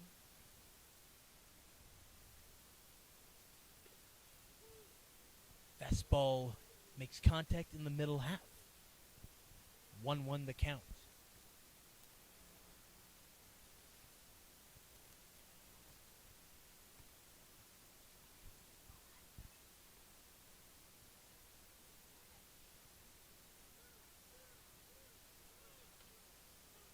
Bunt shown.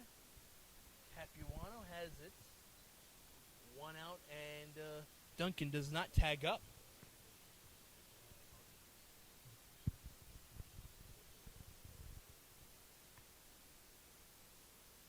Funny, you bunt and base runner doesn't move. Yeah, I like the idea there from Beretta. Chance to put Duncan in scoring position and then, bring up Sky Hawkins, guy who had an RBI double his last time up at bat. So I like the plan of approach. And he's going to line this one into the glove of Hack. What power from Hawkins. As you mentioned, the RBI double. Out there at right field. 2 outs, 1 man on. Cade Walter, who walked in his last plate appearance, is back up. And Hawkins, it's been kind of funny because you think for a guy, only in his second Ripken League game of the 2026 season, he would kind of, try and settle in. But, even we saw yesterday, swung at the very first pitch he saw right there, swings the very first pitch again.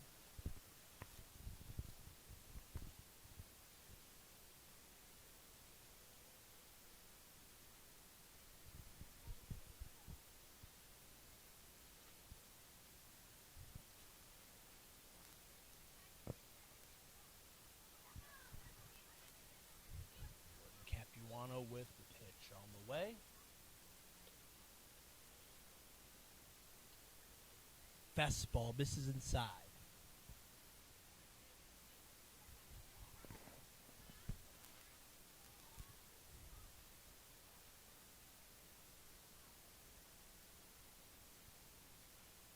breaking ball to a fastball. It's a 1-1 count. Duncan is moving up. The throw from Corbin is offline for Machado. And Duncan is safe at second.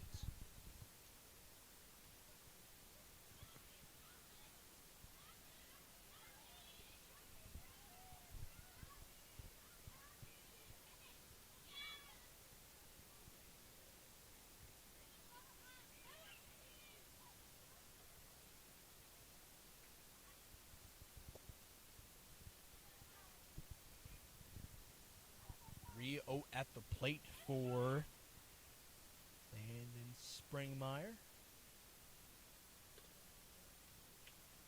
After Duncan moved from second. And there's Walter, who moves to first. Walter up, Springmeyer at the plate. Second walks for Walter.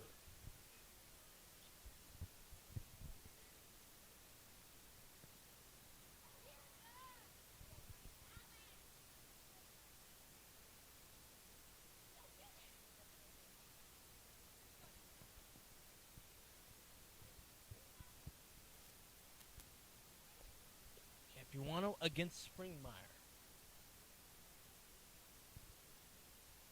Breaking ball inside on him.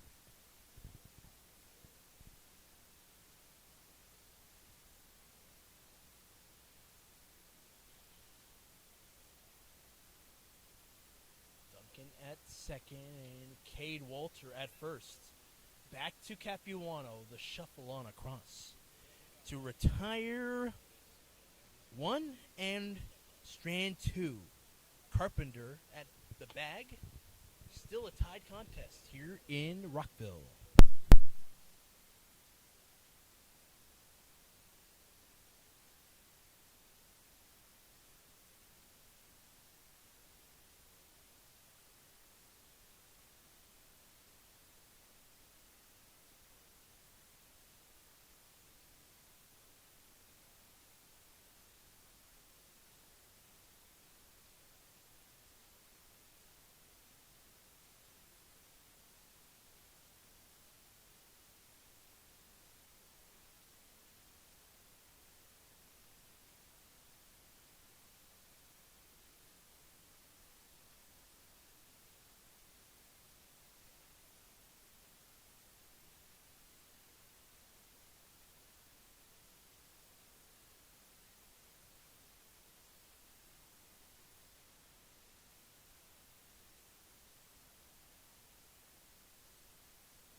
Bottom of the fifth here in Shirley Povich Field. Ali, Peyton Youse. Still a tied contest since the top of the third inning. Yeah, now Hack up to bat. Guy who faced Weiss first time, drew a walk. Faced Russell for the first time, drew a walk. Now he faces Kelm for the first time. So, walk. Not trying to predict the future, but I know you want to say it. it's funny because the Big Train do the promotion here where they, pick a fan from the stands and ask them to pick a player who they think is gonna get a hit, and they win a prize. They don't, or if they do get a hit rather. And he was the one who was picked, and I think he took that to heart and said, "Watch me be patient at the plate, back-to-back walks." It's Calm's mound going against Hack.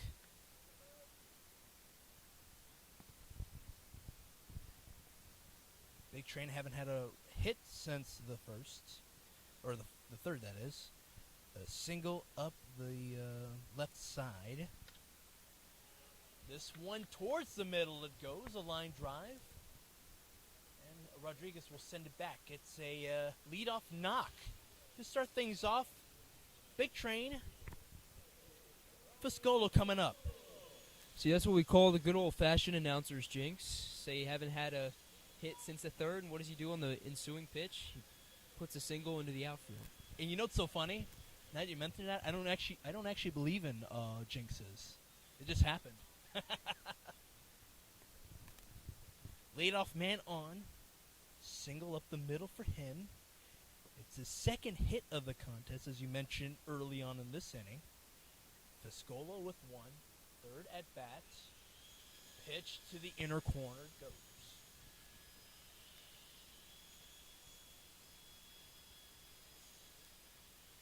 Field conditions very, very ideal. It was a downpour for about 4 minutes.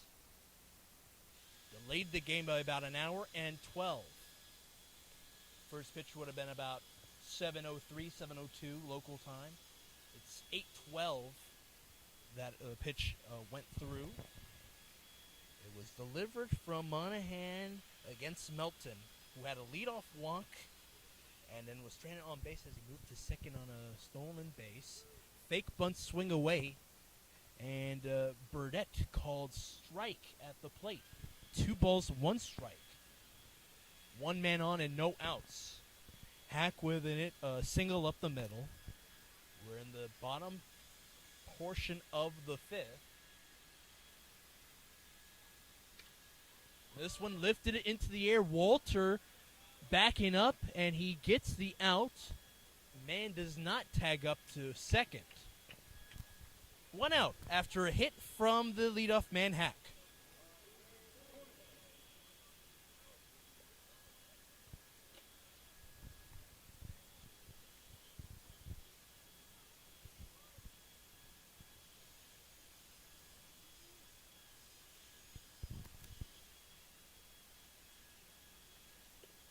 Sonata Parker Corbin, who looks it outside. 1 ball, no strikes, 1 out. Bottom of the 5th. Hack still at first. He's taking a couple of steps as Kelm looks his way and now unloads. The left-hander pumped through a fastball and then misses the zone in the low and inside corner.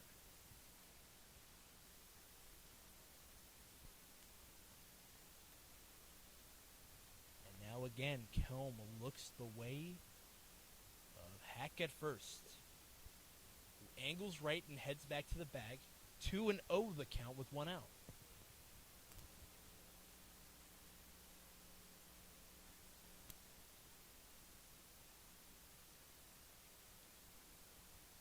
It's about the 4th time he's looked his way before he unloads the pitch. Corbin, he offered himself at the pitch.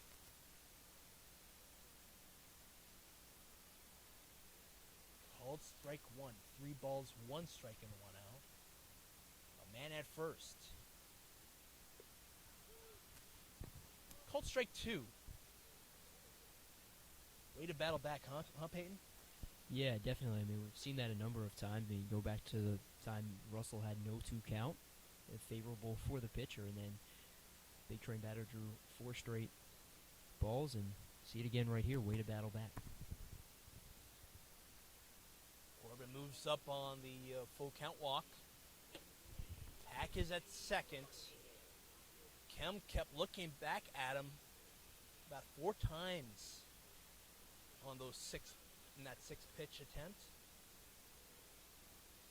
TJ Gamisty, designated runner today for the Big Train. He's in there for Corbin.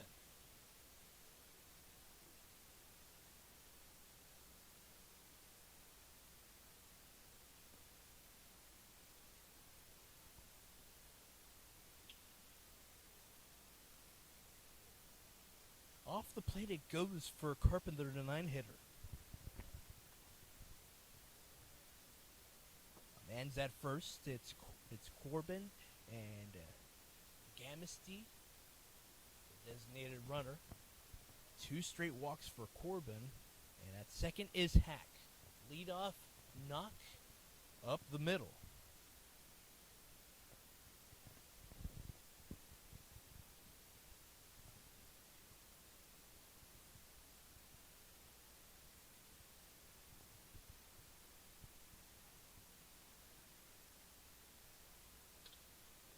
This one lifted into the air to left center.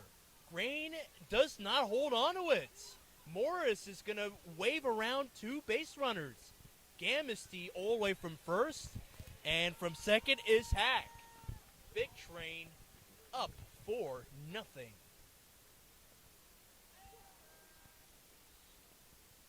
Grain had it for a moment. It just scrapes his glove on the ground. It'll go down as the first error for the Cropdusters. Yeah, and those are always tough because, I mean, he's out there in left, and you have Rodriguez in center, and it gets hit right into the gap, basically splits the 2 outfielders to the point where nobody really has a good jump on it, neither the left fielder nor the center fielder, so whoever can get there first has the best shot, and that's Green, but he just can't get there in time. Very tough situation right there. His feet gave him a good position on that. You got to give him credit. Yeah, and that's what's nice when you put Grain and Rodriguez out there in the outfield. Give you a great chance to get to balls, especially when you have Walter out there in the other corner outfield spot, a guy who has an incredible arm, as we saw earlier. Man is safe at second. 2 runs lead to the front. Hack at second. First it's Gannon.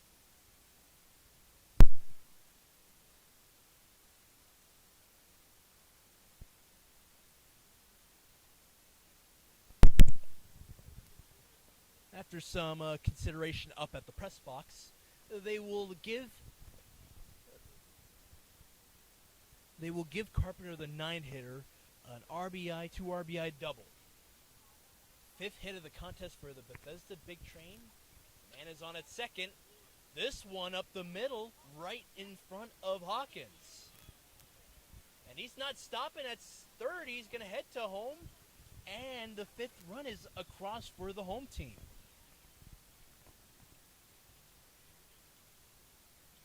Another run comes across. RBI knock for Johnson, who's at first.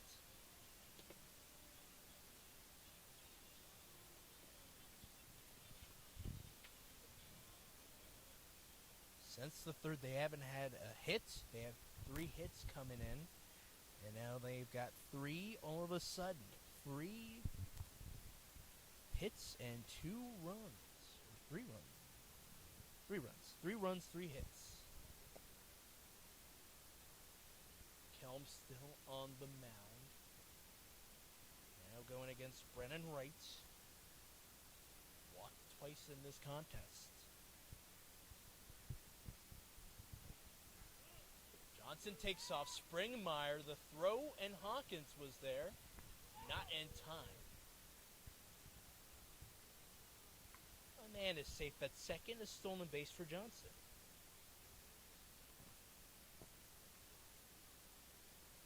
Brennan Wright still at the plate. 1 ball, 1 strike. Called strike 1. Pumped across from Kelm. And now the offer.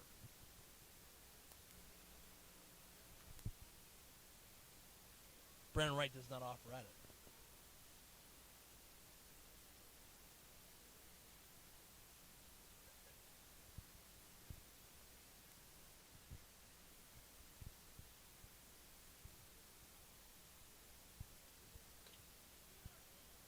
This one tapped in front of Barada.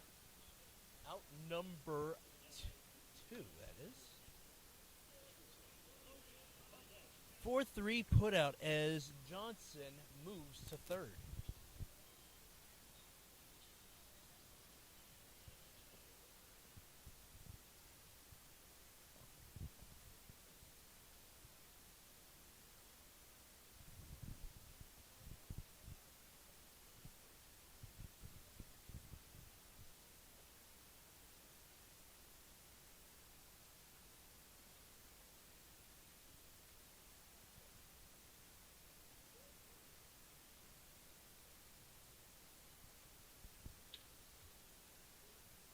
Chem's offer is fought aside. Logan Panett walked in the fourth, lined into the glove of Walter in the second. With plate appearance, one man at third, two men out, 0-1 the count, and the pitch. He leaves it outside of the zone.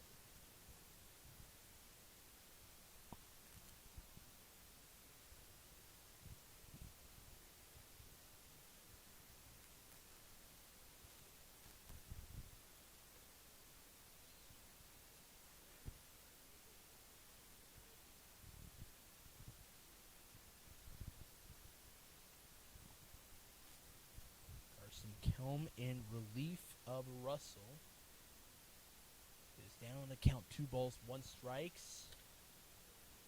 2 Hawkins, and it just gets by him. 6th run comes across for the Bethesda Big Train, and a man is aboard. Another RBI knock. This one towards the shortstop.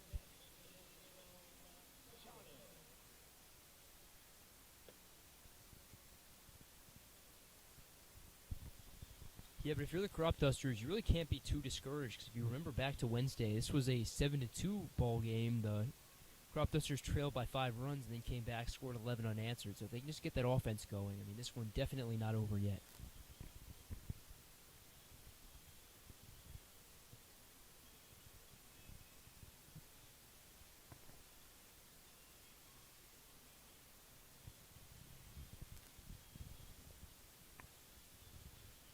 Springmeyer with a quick conversation with Kelm. Their comeback came in the 6th inning, I believe. 13-7 win. This is the 24th meeting all time. The first time Olney beat Bethesda Big Train in their existence came in their inaugural season, June the 30th, 2022. 15-12 through 8 innings of action. 1-0 the count on the ensuing batter, Machado, who got the game going back in the first with an infield knock.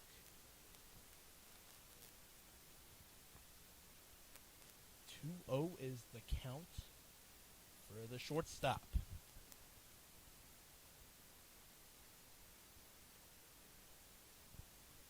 Kelm looks to Panett and unwinds. Up high.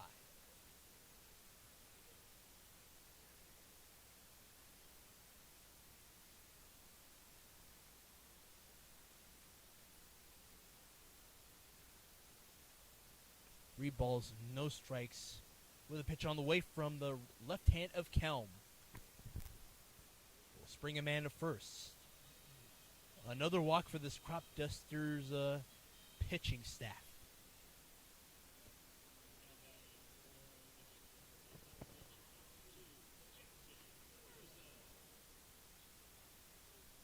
Second walk in this inning.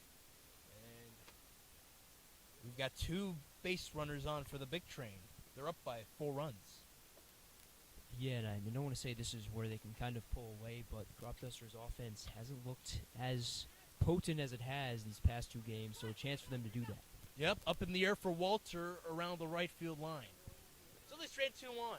They're down by 4 runs. Cropdusters trying to claw their way back towards the late stages of the ball game.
Back at Shirley Povich Field, Capuano still on the mound.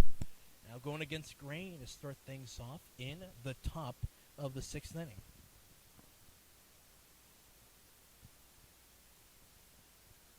And Grain got on a base twice, a hit by pitch in the 2nd, and walked in the 4th. Put out at 3rd on a 3-5-2-5-1 caught stealing out, which sprang a man from home to first. It was Rodriguez who was at the plate. 2-0 the count for Grain, who leads things off. He's the 7-hitter. Candelas is on deck, who's the 8-hitter in his own right.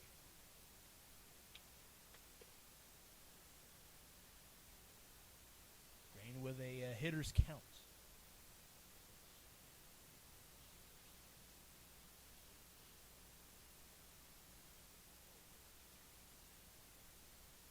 Plays ball for Montgomery Community College. Was initially on the roster for the Olney Dusters in the MCBL. Getting his fair shake in the Ripken League. A strike pumped across by Capuano. 3 balls, 1 strike. Leader at the third base side, willing his leadoff batter on.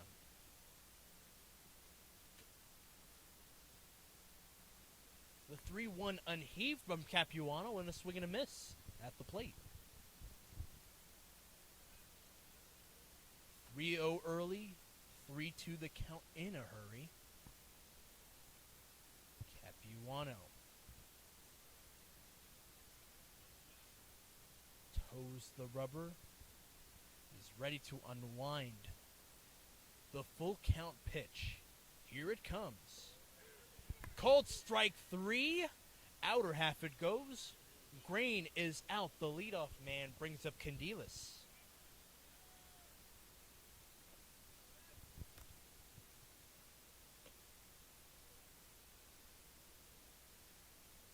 Capuano hasn't had a strikeout since the 3rd inning after he retired Machado from the mound. It's his 2nd strikeout and the 2nd one in the contest. This one is a called strikeout 3.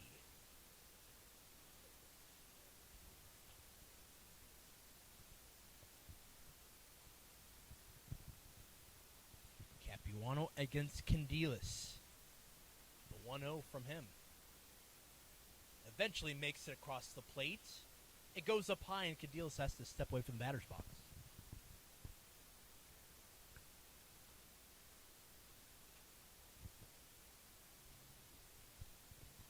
Coach Colangelo is coming out.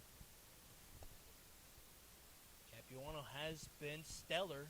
He just retired a batter, the leadoff man, Grain. Him, as well as Corbin, having a quick chat.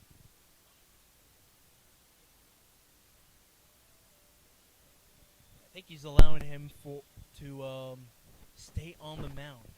It's just a matter of how he feels on it. He does have good command. The big train had been shorthanded. Capuano did pitch in relief when they were at First Responder Field, presented by Servpro in Rockville, Olney. He was still at the plate. This one is tagged foul. It took a hop from the plate and stayed along the third base side.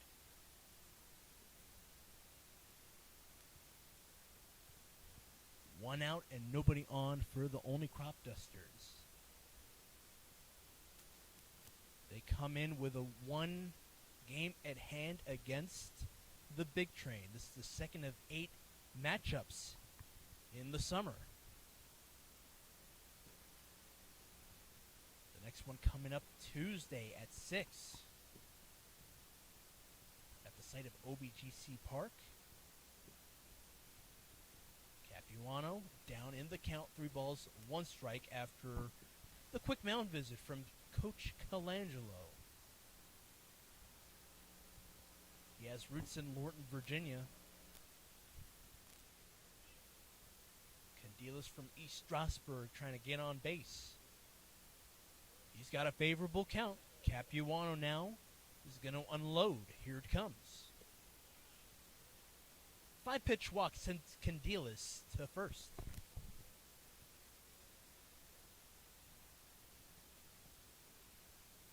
After the strikeout from Grain, a man is on at first. Donis Rodriguez gone on a base after they got the putout on Grain, who was moving up from third to home in the fourth. This is his third plate appearance. He has a stolen base and a run. The run came in the third, a 2-run, 2-hit inning where the Cropdusters tied up the contest. Pitch outside. Donis Rodriguez, who's been the 2-hitter, is now batting ninth. Has been a sure-handed batter. He's a center fielder. This one lifted foul.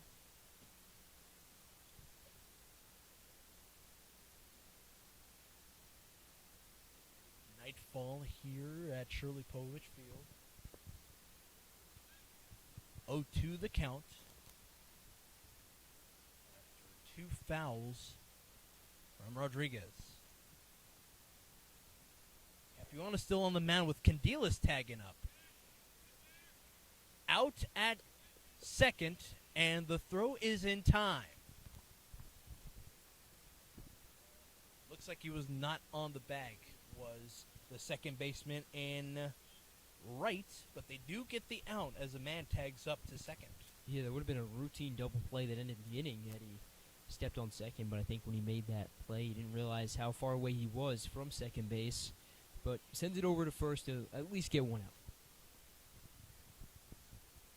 Candelas is safe. He's the lone at base runner for the Cropdusters in the top of the sixth. 2 outs are sandwiched in between him. This one put into play in front of right and thrown on over Carpenter, and the inning's over. Boma out, stranding Candelas, middle of the frame, and the home team up by 4 runs.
Welcome back to Shirley Povich Field. Leading things off, Will Hike. He's introduced to Will Twining as the first pitch he sees. It's in the glove of Grain. He slides in there. One pitch for Twining, and it goes into the glove of Grain. Yeah, really exciting, this guy. I mean, he's 6'6". I mean, that in and of itself should be enough to excite you. He's got he's able to generate a ton of velocity with that frame. Didn't exactly show that at UMBC this past season. Allowed 6 earned runs in just 1 2/3 of an inning. But you see, just by the frame alone, that should be enough to excite you, and it does to myself. I'm excited for him and Grain. They combined on the outs. 1 out so far. The second batter, Fiscolo, looks in strike 1, Twining. Looking sharp early on. He's in relief of Kelm, 1 1/3 innings. Struck out 1. Walked 2 batters. Twining is on the verge of his first strikeout in the second batter faced. This is the bottom frame, 6th inning. Home team up 4 runs. They got 7 hits to the Cropdusters, 2 runs on 2 hits.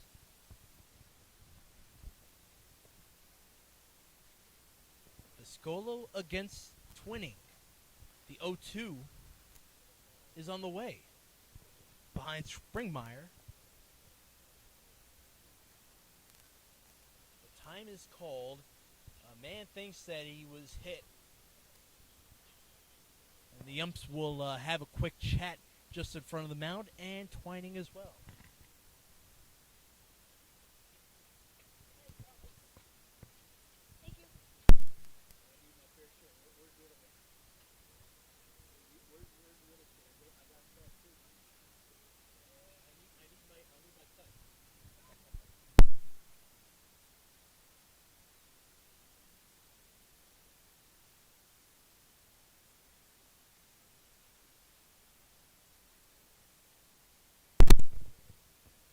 After that conference up in front of the plate, that will not go down as a hit by pitch. It is a ball.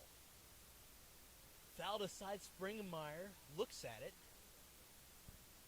but nothing doing after that.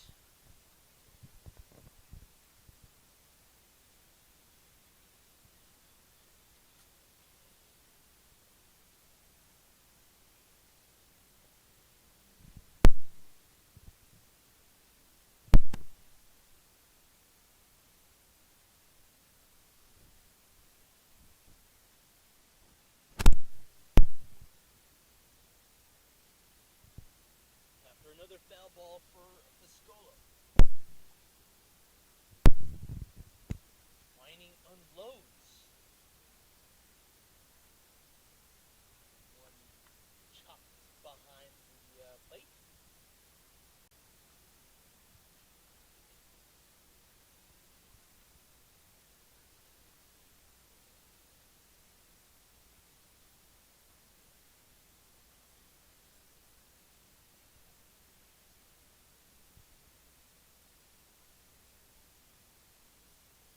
Another 1-2 once more. Watch out, our 10th's going to get hit, I think. It's going to go foul nonetheless. Yeah, it's dangerous behind us. There's no netting. I mean, you're just asking for a foul ball to hit you as the kids behind us go chase it.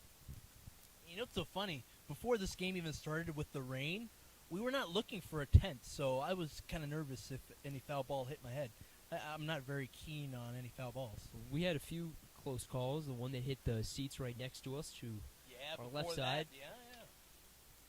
This one tagged the opposite way, and Walters got it. Wow.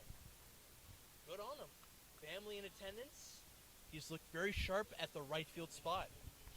2 outs to spring up Parker Corbin. The Aiders walked twice. This is his 4th plate appearance.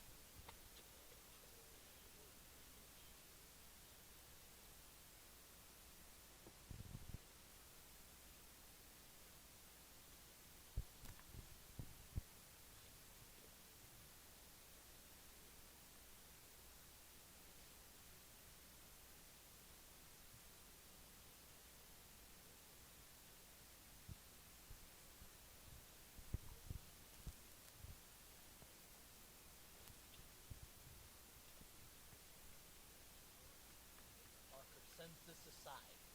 1 ball, 1 strike.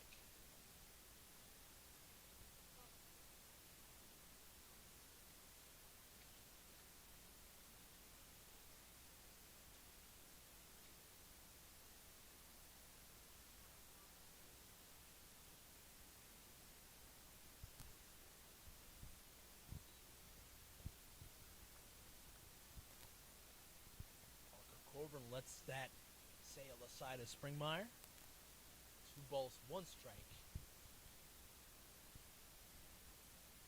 Nobody on, 2 outs for the big train, up by 4 runs. 2-1 turns to 3-1. Springmeyer in front of the pitch.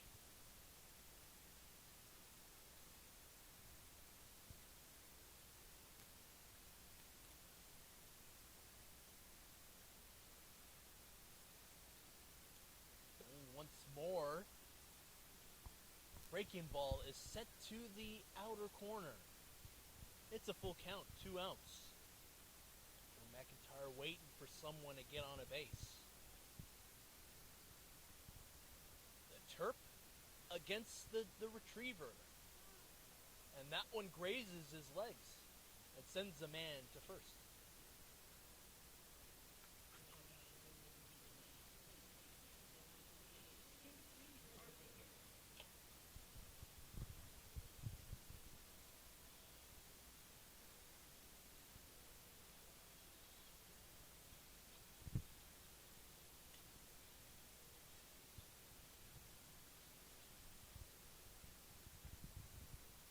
Man on with a 2-out hit by pitch.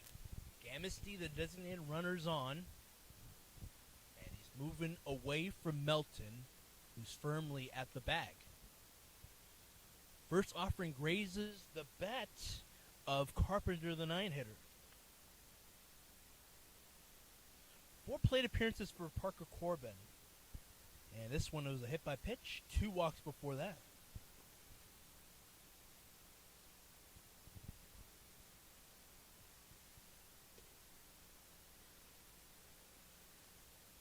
Pitch from Twinning. It just missed low and away.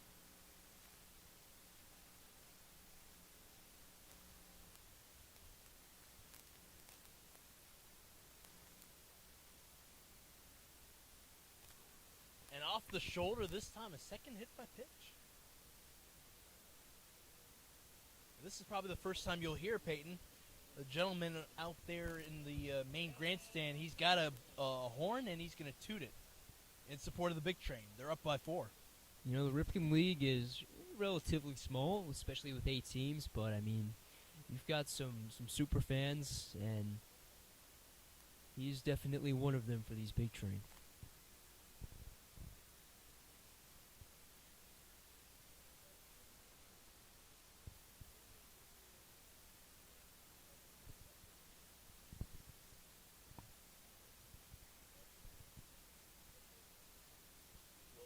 Now with Cal Johnson at the plate. He got on a base on an error from Rodriguez. RBI as well. This one's put in front of Candelas. What a sure-handed throw. Out number 3. Stranding 2-man on. Cropdusters still in it. They're still down by 4 runs. This is a contest we've got here at Shirley Povich Field.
Cropdusters back up on the plate.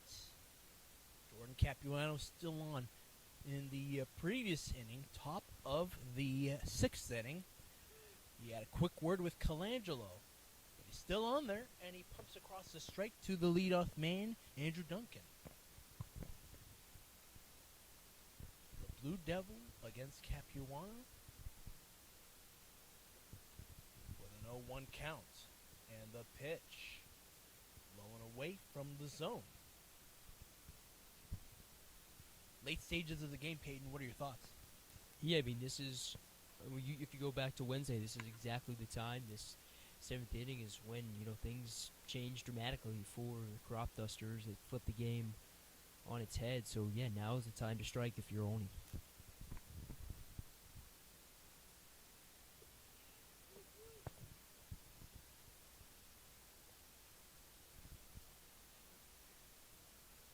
Final third of this game, Capuano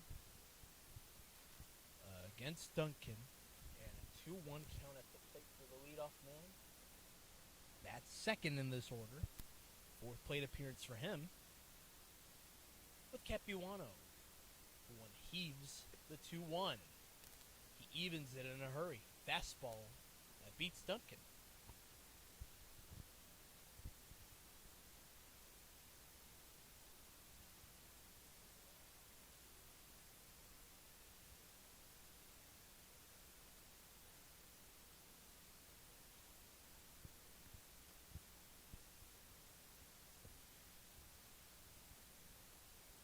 Behind Corbin, it's ball 3.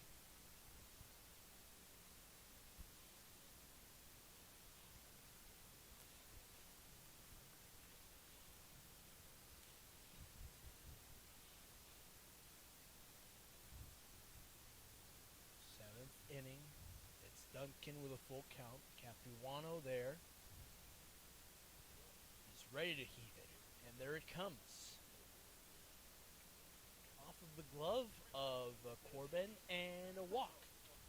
Leadoff walk, which should boast very well for the Cropdusters batting order. Yeah, good eye from Duncan. Struck out in his first at-bat, had to pop up in his second at-bat. So starting out 0 for 2, definitely not the strongest start at all, but he's definitely battled back, much more patient approach at the plate. Back-to-back walks for him.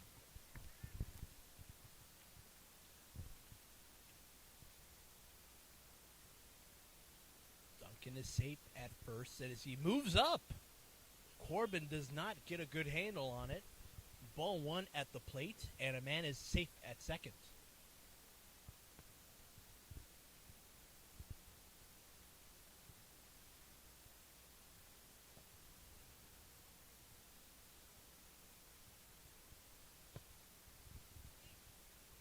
Logan Barada.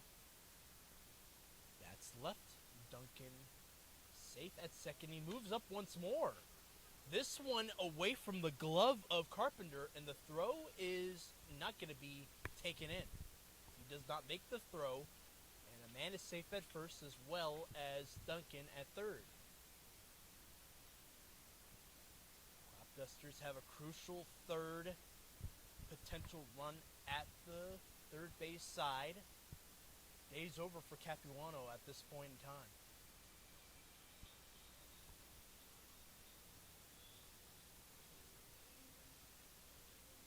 Great effort for him. Long chat for him, seeing what the plan is. Not a lot of hands for these big train squad. Each having a word with Barada. Duncan waiting patiently at third. He stole 2 bags so far. Angelo will step away with Capuano. We'll step aside as well.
work from Jordan Capuano.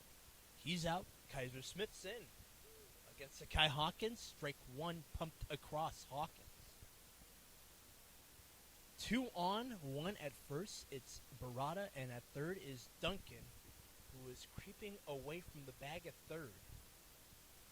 And man takes off from second, or from first that is, and that's now at second.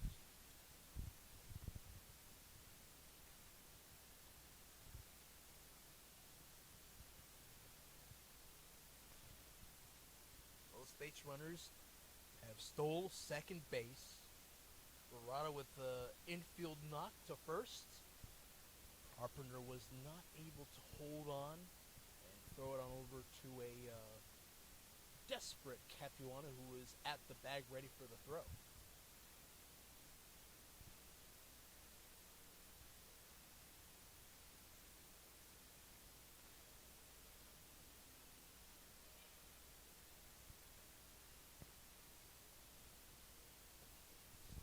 Sky Hawkins still up there. Recorded his first hit in the 2026 campaign, an RBI double to center field in the third. An inning where they tied this thing up 2 runs apiece. Since then, the Big Train were able to tack on 4 more runs, and that was in the 5th.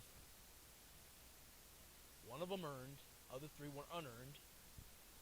Kaiser Smith with a right hand. And Hawkins stands his ground.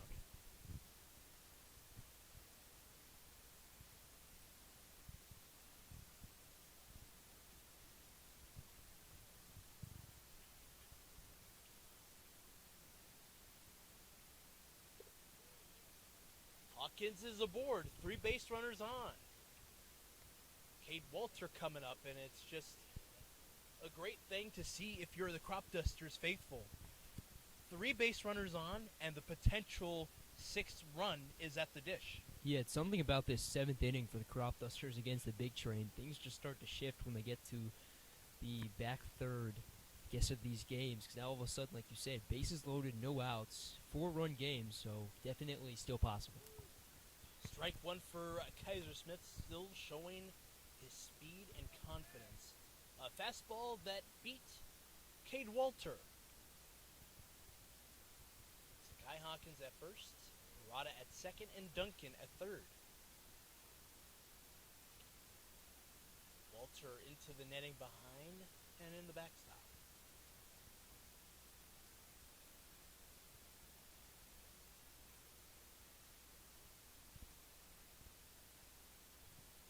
Kaiser Smith, one of 3 Florida Atlantic Big Train ball players. If you count Emilio Gonzalez, you would be out of luck, as he's now with Florida Southeastern. Over there, he's had 50 runs batted in. Stellar spring campaign for him. He's not in this lineup, but Kaiser Smith is on in relief of Capuano. 3 on, and the 1-2 misses, and it's a full count for Walter. Or even count, that is, for Walter.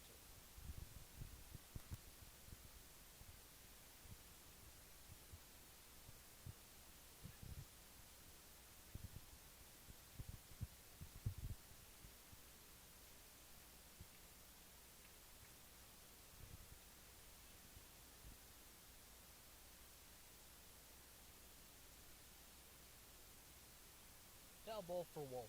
Still a 2-2 count. 3 men on and no outs.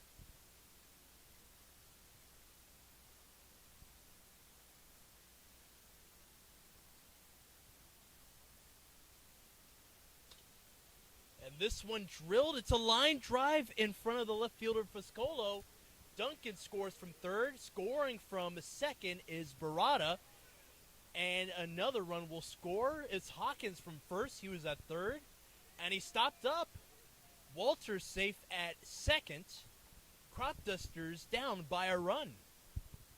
Yeah, all it takes is one swing, and Walter proves that right there. A 4-run game after one swing becomes a one-run game. Walter, we saw he had the grand slam on Thursday. He's got a ton of power, but shows right there that sometimes all he needs to do is just hit for contact. A big-time hit there from Walter. All of a sudden, it's a one-run game. A 2 RBI knock for Walter, and then he moved up to second on an error, as well as Hawkins. 2 errors committed by the big train today. Cropdusters are trying to will their way back in. They're just down by a run, and it's always easy, I would say, when you're down by a run. Anything can happen with this amount of innings and outs left. Yeah, especially with no outs. The Cropdusters have a ton of breathing room with a man on second. All it takes is one to end up in the outfield for this one to be a tie game.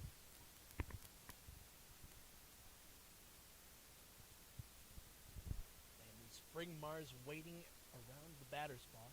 He bats right. Still conference going in front of Walter.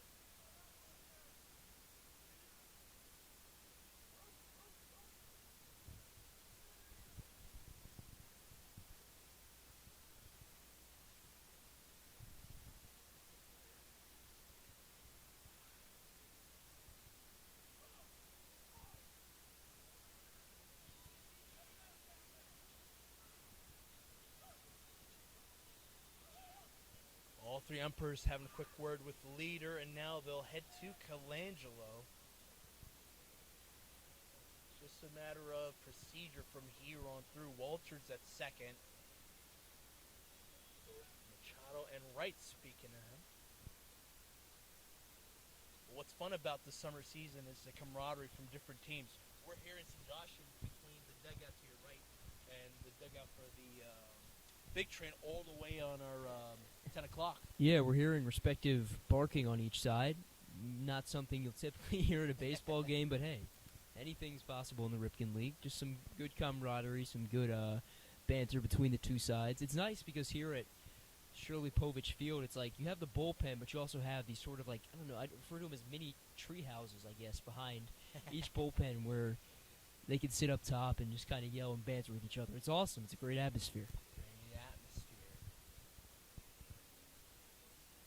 After a rain delay that kept us waiting for an hour and 11 minutes, Kaiser Smith still on the mound warming up. 3 runs already for the Cropdusters with no outs so far.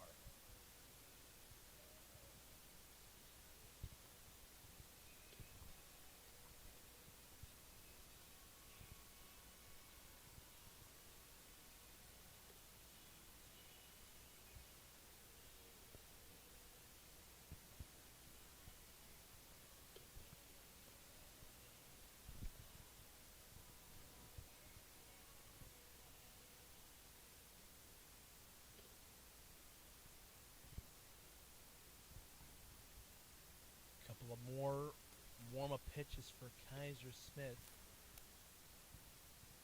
And relief of Capuano.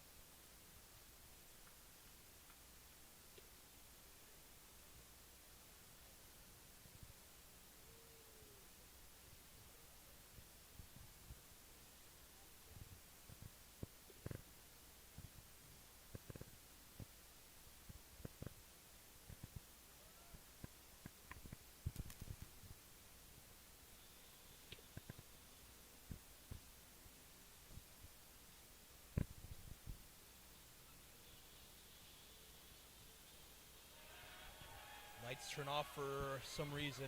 We're going to take a quick timeout here.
So this game has been put on pause. It's been suspended. We'll resume these latter stages of the contest on June 10th. Your debut on the mic. Yeah, definitely an atypical night, but that's what's gonna happen. It's baseball. Things like this happen, and yeah, we'll pick it up next week. Let's do it.